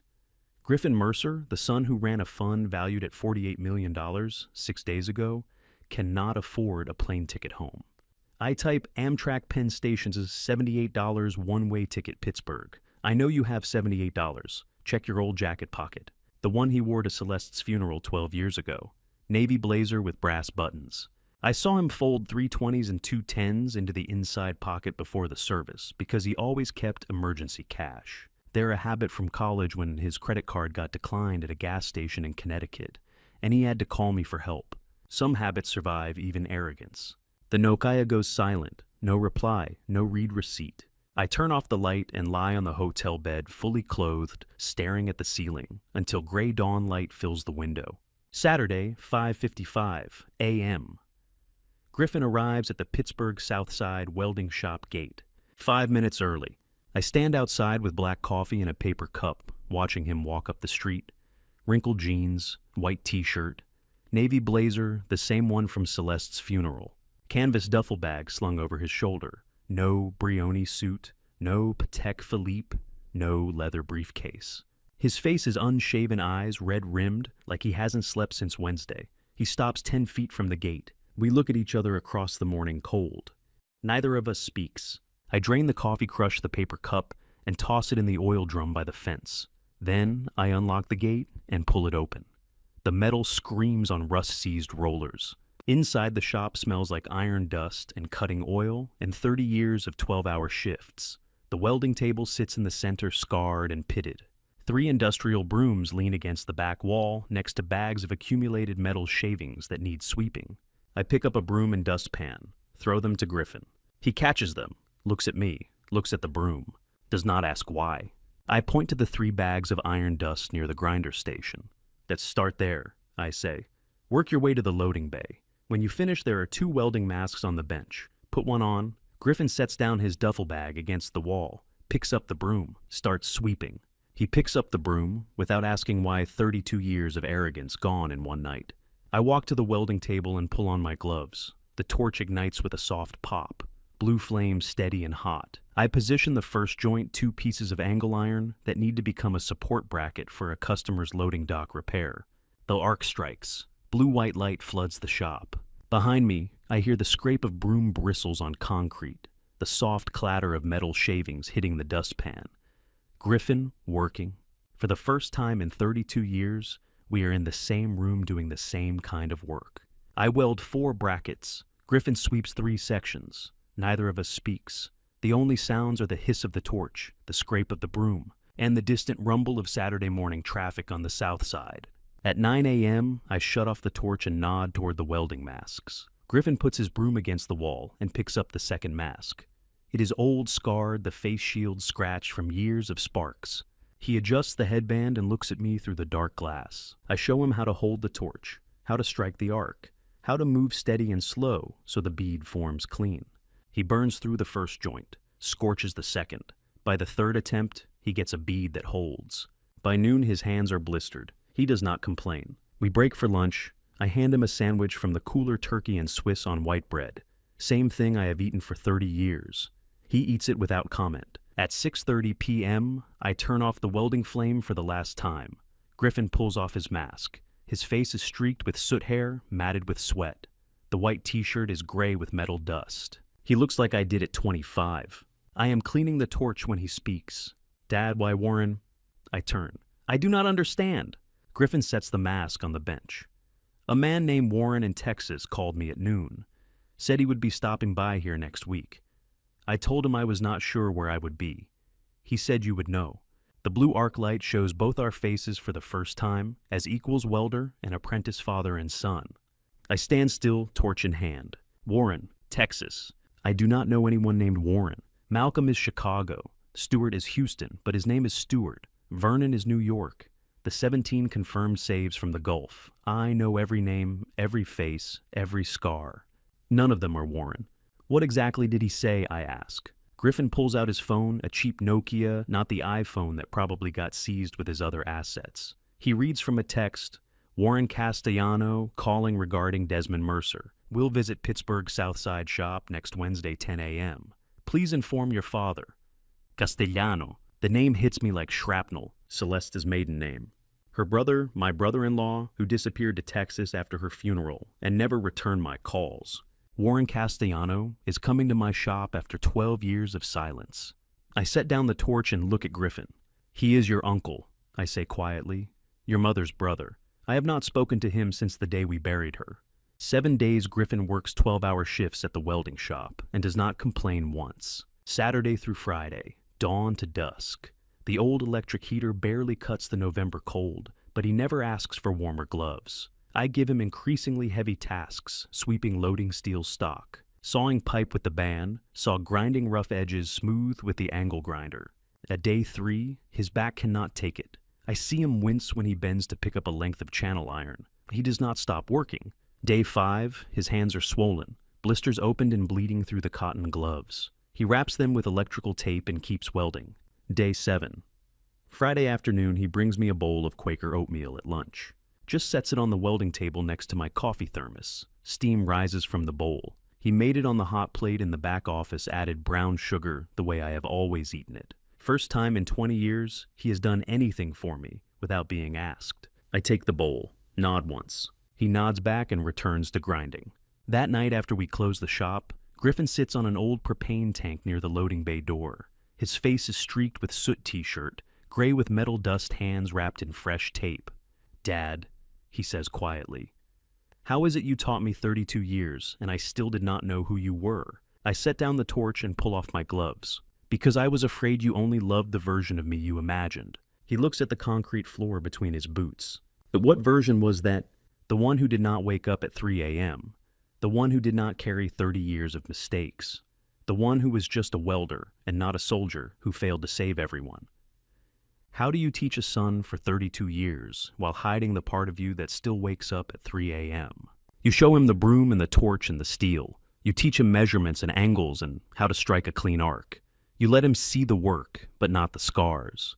Until the day he picks up that broom without asking why, and you realize he is finally ready to see both.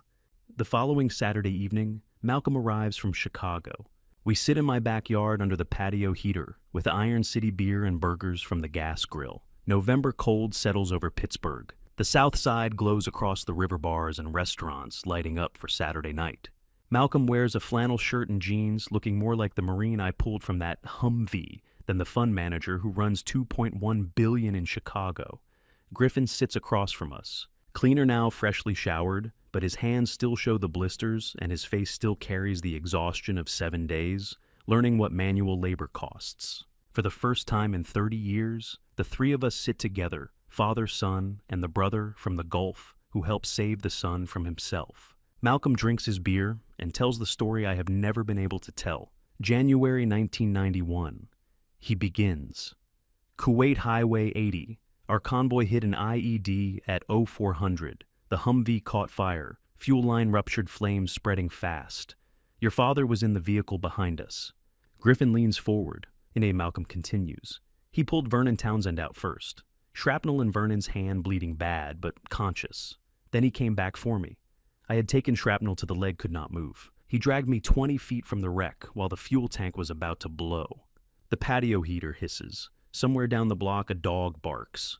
But there was a fourth man, Malcolm says quietly. Corporal Jackson from Detroit, 21 years old, first deployment. He was trapped in the back seat unconscious from the initial blast. Your father went back for him. My chest tightens. 30 years, and hearing it spoken aloud still feels like shrapnel. Malcolm looks at Griffin. The fuel tank exploded before your father could reach him. Corporal Jackson died instantly. Your father tried for 3 minutes to pull him from the flames before Vernon and I physically dragged him away. Griffin's face goes white. Your father cried for 3 months afterward, Malcolm says. 30 years of PTSD. He never told anyone. Not your mother, not you. Just carried it alone. Oh, what was the fourth man's name? Griffin asks, voice barely audible. Corporal Jackson, Malcolm repeats. I still send flowers to his grave every February 2nd. Malcolm sends flowers to Corporal Jackson's grave every February 2nd for 30 years. Some debts you cannot stop paying. We sit in silence. The patio heater glows orange. Malcolm finishes his beer. Griffin stares at his hands like he is seeing them for the first time, blistered, wrapped in tape, finally understanding what it costs to try to save someone and fail. I am sorry, Dad, Griffin says. I shake my head. You did not know. I should have asked. I should have told you. Another silence. Malcolm stands and stretches. I am going to sleep, he says. Brother guest room still upstairs. I nod. Malcolm claps my shoulder once and heads inside. Griffin stays on the patio. The heater hums. The river reflects city lights beyond the trees. He pulls his jacket tighter against the cold. Dad, he says after a long pause, Warren is coming tomorrow. I look at him. Who is Warren? I still do not know anyone named Warren. The name Castellano Celeste's maiden name sits in my mind like undetonated ordnance. Warren Castellano is her brother, my brother-in-law, who disappeared to Texas 12 years ago and never answered when I called after the funeral. But I told Griffin that last week. He knows Warren is his uncle. So why is he asking again? I mean, Griffin clarifies, who is he really? Why is he coming now? The patio heater hisses. November wind rustles the bare trees. I do not know, I say honestly. Your mother's brother and I have not spoken since the day we buried her. I do not know why he is coming. I do not know what he wants. Griffin nods, slowly staring at the dark river. Tomorrow at 10 a.m. we will find out. Sunday 11 a.m. A dusty 2009 Ford F-15. O parks outside the shop, and a man in Carhartt flannel walks in holding a measurement paper. 57 maybe, salt and pepper beard, trucker hat, dirty boots that have seen real ranch work. He does not look like money looks like every contractor who has walked through this door in 30 years.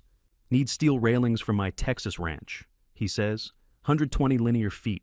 Can you do custom work? Griffin stands behind the counter. He has been helping me run the shop for 2 weeks now, learning to quote jobs and consult on specifications. He looks up from the invoice pad. Yes, sir, Griffin says politely. Let me get you specs and coffee. My dad can consult on measurements. I walk over from the welding table. The man extends his hand. Warren, he says. Warren from Texas. I shake his hand. Calloused palm. Firm grip. The face is unfamiliar. Weathered sun. Worn the kind that comes from decades working outdoors. Desmond, I reply. What kind of railings? He spreads the measurement paper on the counter, shows me a hand-drawn diagram of a wraparound porch measurements marked in his own handwriting. We talk specifications for 20 minutes. Galvanized steel versus powder-coated, post spacing, load requirements for Texas wind. Griffin brings him coffee in a paper cup. Warren sits on the stool by the counter and drinks it slowly, asking questions about turnaround time and shipping to Houston. For 1 hour he sits in my shop. I do not recognize him. At 11:47, Warren stands, thanks us for the consultation, and says he will think about the quote. He places a business card on the counter. Call me if you have questions, he says. Then he walks out to the F-150 and drives away. I pick up the card. It reads Lawrence Garrett, Gulf War 1990 to 1991, Delta Company. The man who saved your life 30 years ago, and you did not recognize his face. Malcolm steps out from the corner of the shop, where he has been standing silent the entire hour. Brother, Malcolm says quietly. That was Warren. Griffin looks confused. He said his name was Warren. His name is Lawrence Garrett, Malcolm explains. The torn face in the Polaroid. I tore it 20 years ago because he asked me to hide his identity. My chest tightens. Malcolm continues. Lawrence has built an $8.4 million trust fund in your name since 1994. Texas oil and real estate. You did not know. He did not want you to know until Griffin became the man who deserved it. Griffin stands frozen behind the counter. Every time Celeste needed experimental cancer treatment and the insurance would not cover it, Lawrence paid, Malcolm says. Every time you got a coincidentally well-paying steel contract during slow months, Lawrence arranged it. Every house repair that somehow cost less than quoted, Lawrence covered the difference. I sit down on the stool Warren just vacated. The coffee cup still sits on the counter, half empty. They're 30 years, Malcolm says. He has been backing you quietly because you saved his life in 1990 when an IED hit his transport and you pulled him from the wreckage unconscious. He made his fortune and decided the best way to repay you was to let you live without financial fear while never letting you know it was him. Behind the counter, Griffin drops his coffee cup. It shatters on the concrete floor. Malcolm walks to the door and looks out at the empty street where the F-150 disappeared. He wanted to meet Griffin, Malcolm says, to see if your son had become humble enough to receive what Lawrence has been protecting for you. He sat here for 1 hour watching Griffin serve him coffee and consult on railings, and he decided yes. Malcolm turns back to me. The trust transfers to you and Griffin jointly, $8.4 million. Lawrence said, Sarge, I never wanted thanks. I wanted you to live well. Your son will now. I cannot speak. Malcolm pats my shoulder once and walks out, leaving Griffin and me alone in the shop with the shattered coffee cup and the business card and the weight of 30 years of secret generosity I never earned but somehow received anyway. 1 p.m. we sit at my kitchen table. Hickory wood, bologna sandwiches on white bread, Iron City beer sweating in the December cold coming through the window crack. I tell Griffin everything. For 30 years, I say every time your mother needed experimental drugs, every house repair, every coincidental good steel contract, all Lawrence. I thought I earned it alone. Griffin stares at his sandwich. I told you. I continue, my voice breaking. I told you that you needed to stand on your own, that you relied too much on shortcuts and schemes, that you never built anything yourself. First time I have cried in 18 years, not for Lawrence's gift, but for my own blindness. Son, I thought I built this on my own. I told myself I earned everything, but I had backup I did not know about. Perhaps I also judged you unfairly. Griffin's face is wet. He does not wipe the tears. We sit in silence. 12 minutes pass. The kitchen clock ticks. Outside a car drives past. The refrigerator hums. Finally, Griffin speaks. Dad, can I earn it back? I look at my son across the hickory table. Same green eyes as mine. Same hands now blistered and calloused from 2 weeks of welding. Same face, but humbler now. Broken open in the way that only losing everything can break a man. I have an offer, I say. It will not be easy. Task 6.3, I pull the folder from the kitchen drawer and slide it across the hickory table. Griffin looks at it. Brown manila, legal size. His name handwritten on the tab in my block letters. This folder contains a plea bargain negotiated with Vernon Townsend. I say, 18 to 24 months minimum security federal prison. Full cooperation required. Testimony against Leora Mercer and Lyle Caldwell. Testimony against Peregrine Capital Management. Griffin opens the folder. The first page is federal court letterhead. United States District Court, Southern District of New York. His hands shake slightly as he reads. I continue. During 3 years supervised release after prison, you work full-time without pay at the Investor Restitution Center in Pittsburgh. Lawrence Garrett is sponsoring the office. You will compensate every penny owed to 2,847 retail investors who lost money in the pump and dump schemes. Griffin looks up. Every penny, I confirm. Malcolm's forensic team calculated total damages at $60.4 million. The SEC froze and recovered $41.2 million from Mercer Capital accounts, Peregrine Settlements, and Leora's Cayman Shell. That leaves $19.2 million in outstanding restitution. He flips to the second page. Restitution schedule, payment plan, victim contact database. After 3 years, I say, if you complete the program in full, every victim compensated every hour logged, every supervised release condition met, I will transfer the remaining 20% equity of restructured Mercer Capital Fund to you. Griffin's eyes widen. The fund still exists. SEC allowed restructure, new management, new compliance systems, limited operations. But 20% equity remains available for future transfer on condition you use profits to continue funding restitution projects and investor education programs. The plan was already in place before Griffin asked if he could earn it back. Vernon and I negotiated the plea deal 3 days ago. Malcolm structured the restitution center last week. Lawrence funded the office lease and startup capital Thursday. All Griffin had to do was ask. There is one more thing, I say quietly. Griffin looks up from the folder. Lawrence's trust will cover your living expenses for the next 3 years. Rent, food, transportation, medical. You will not know about it. The payments will come through the restitution center as a modest stipend. You will think you are surviving on your own effort. 2,847 people, each one a name, a retirement, a trust, betrayed that my son must restore. Why would Lawrence do that? Griffin asks. Because that is what brothers do, I reply. They back you without asking for credit. They let you think you climbed the mountain alone because the climbing matters more than knowing someone secured the rope. Fates best set up poems. Oh. Griffin stares at the folder. Vernon negotiated this plea assuming full victim compensation. I add, if you fail to complete the restitution program, the deal voids. Original charges return. You serve 12 to 20 years instead of 18 months. You lose everything. The equity transfer, the trust access, the second chance. I lean back in the kitchen chair, the same chair I have sat in for 30 years. Same hickory table where Celeste and I ate breakfast before she got sick. Same window looking out at the backyard, where Griffin used to play as a child before he grew up and forgot who his father was. Well, this is not easy, I say. 18 months in federal prison, 3 years working without pay, facing every investor you defrauded, apologizing 2,847 times, living in Pittsburgh instead of Manhattan, driving a used car instead of taking car service, eating bologna sandwiches instead of Plaza Hotel galas. Griffin does not look away from the folder. But it is the only path back, I finish. The only way to earn what was lost. The only way to become the man your mother believed you could be. Griffin reads every page.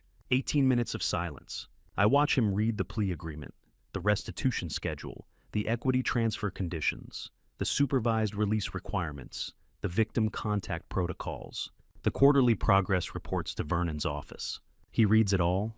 Then he picks up the pen I placed beside the folder. Signs the first page, the second, the third, every signature line, every initial box, every acknowledgement of terms. He does not hesitate. When he finishes, he sets the pen down carefully and looks at me across the hickory table. His eyes are red but clear. He says quietly, after 3 years, will I be worthy? Will he be worthy after 3 years? I do not know. But what father does not wait for his son? I smile slightly. The first real smile I have given him since the Plaza Gala 9 weeks ago. I do not know, I say honestly. Griffin's face falls slightly. But I will wait, I add. He looks at me. Green eyes meeting green eyes across 32 years of distance that is finally starting to close. 3 years, I continue. 18 months in prison and 3 years supervised release. I will wait. I will be here when you finish your sentence. I will be here when you start at the restitution center. I will be here every weekend when you come to the shop to learn welding. I will be here at the end of year 3 when we find out together if you earned it back. I stand and walk to the window. Outside December afternoon, light fades over Pittsburgh. The south side stretches toward the river. The welding shop sits 3 blocks away. Closed for Sunday, but ready to open Monday morning. Your mother waited 12 years for you to come back after you stopped calling, I say, still looking out the window. She died before you did. I will not make that mistake. I will wait however long it takes.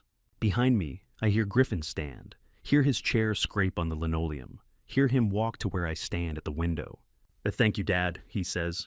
I turn and look at my son. You are welcome, I reply. Now let us start. 14 months later, Griffin calls from the Investor Restitution Center, and his voice sounds different, calmer, older. Dad, he says, I have compensated 1,847 of 2,847 clients. 41.2 million of 60.4 million processed. I sit at the kitchen table with black coffee and the afternoon sun coming through the window. December 2023. 14 months since the SEC conference. 12 months since Griffin finished his prison sentence and started full-time at the Restitution Center. How many remain, I ask. 1,000 clients, $19 million, on track to complete by December 2025. His voice carries weight now, not the arrogance from the Plaza Gala, not the desperation from the Hell's Kitchen Hotel text. Something earned through apologizing to nearly 2,000 people face to face. Today, a 78-year-old woman picked up her check. Griffin continues. $73,000, her entire retirement savings. She looked at the check for maybe 2 minutes without saying anything. Then she looked at me and said, "Thank you for not giving up." Then she left. He pauses.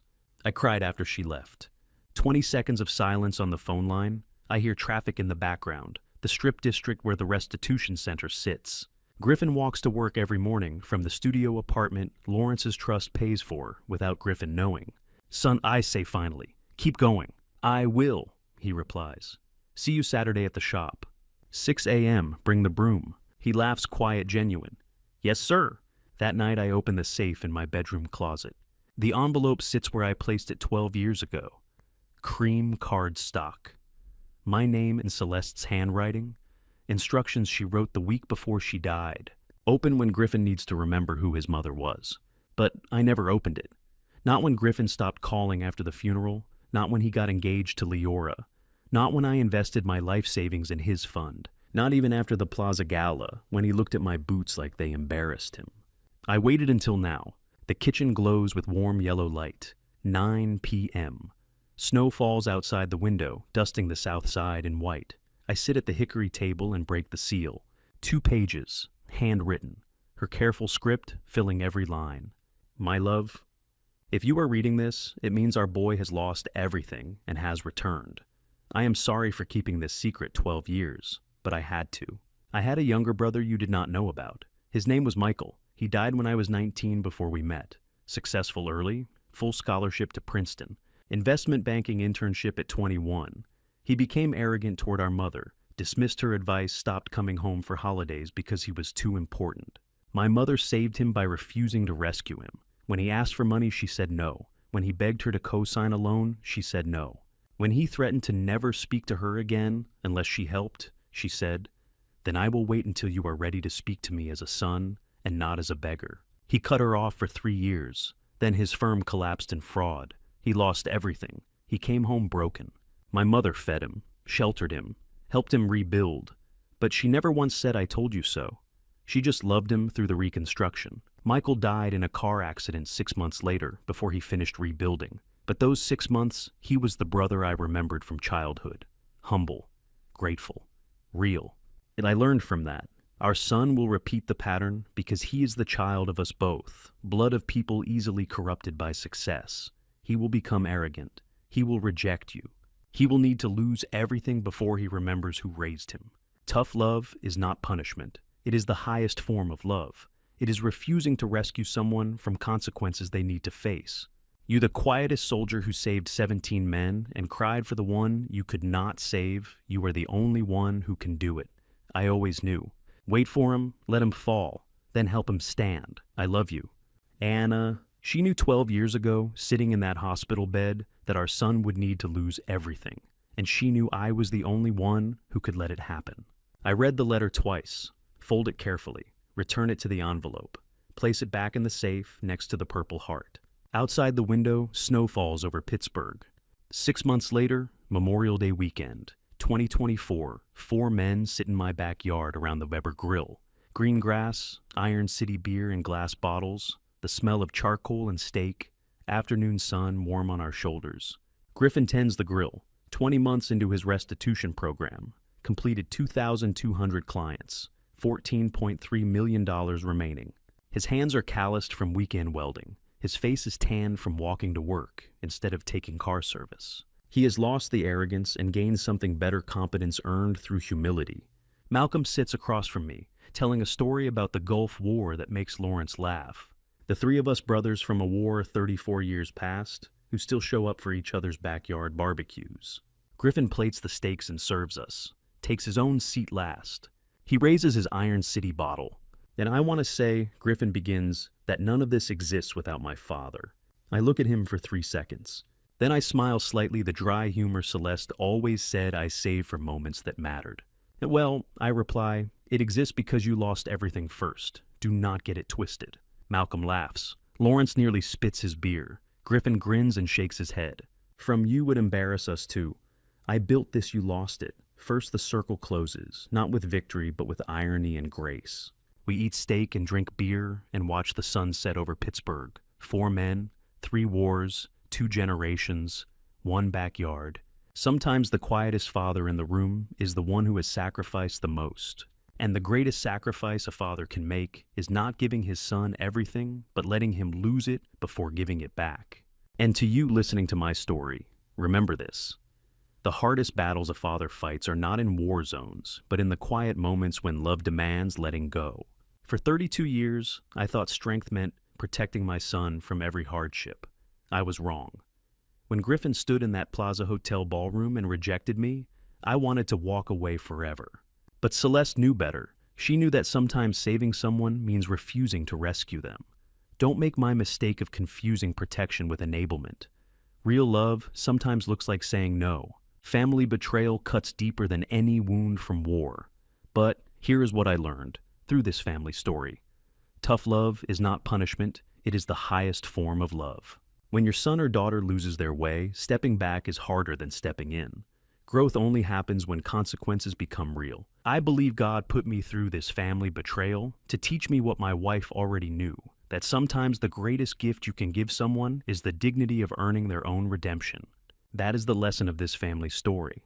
If this story moved you, I would be honored if you would share it with someone who needs to hear it. Leave a comment below and tell me, have you ever had to make a hard choice between protecting someone and letting them face consequences? Your perspective matters. And if you want more stories like this, please subscribe. Thank you for staying until the very end. Some details in this story have been adjusted for storytelling purposes, but the message about sacrifice, redemption, and the cost of tough love is what I hope you carry forward.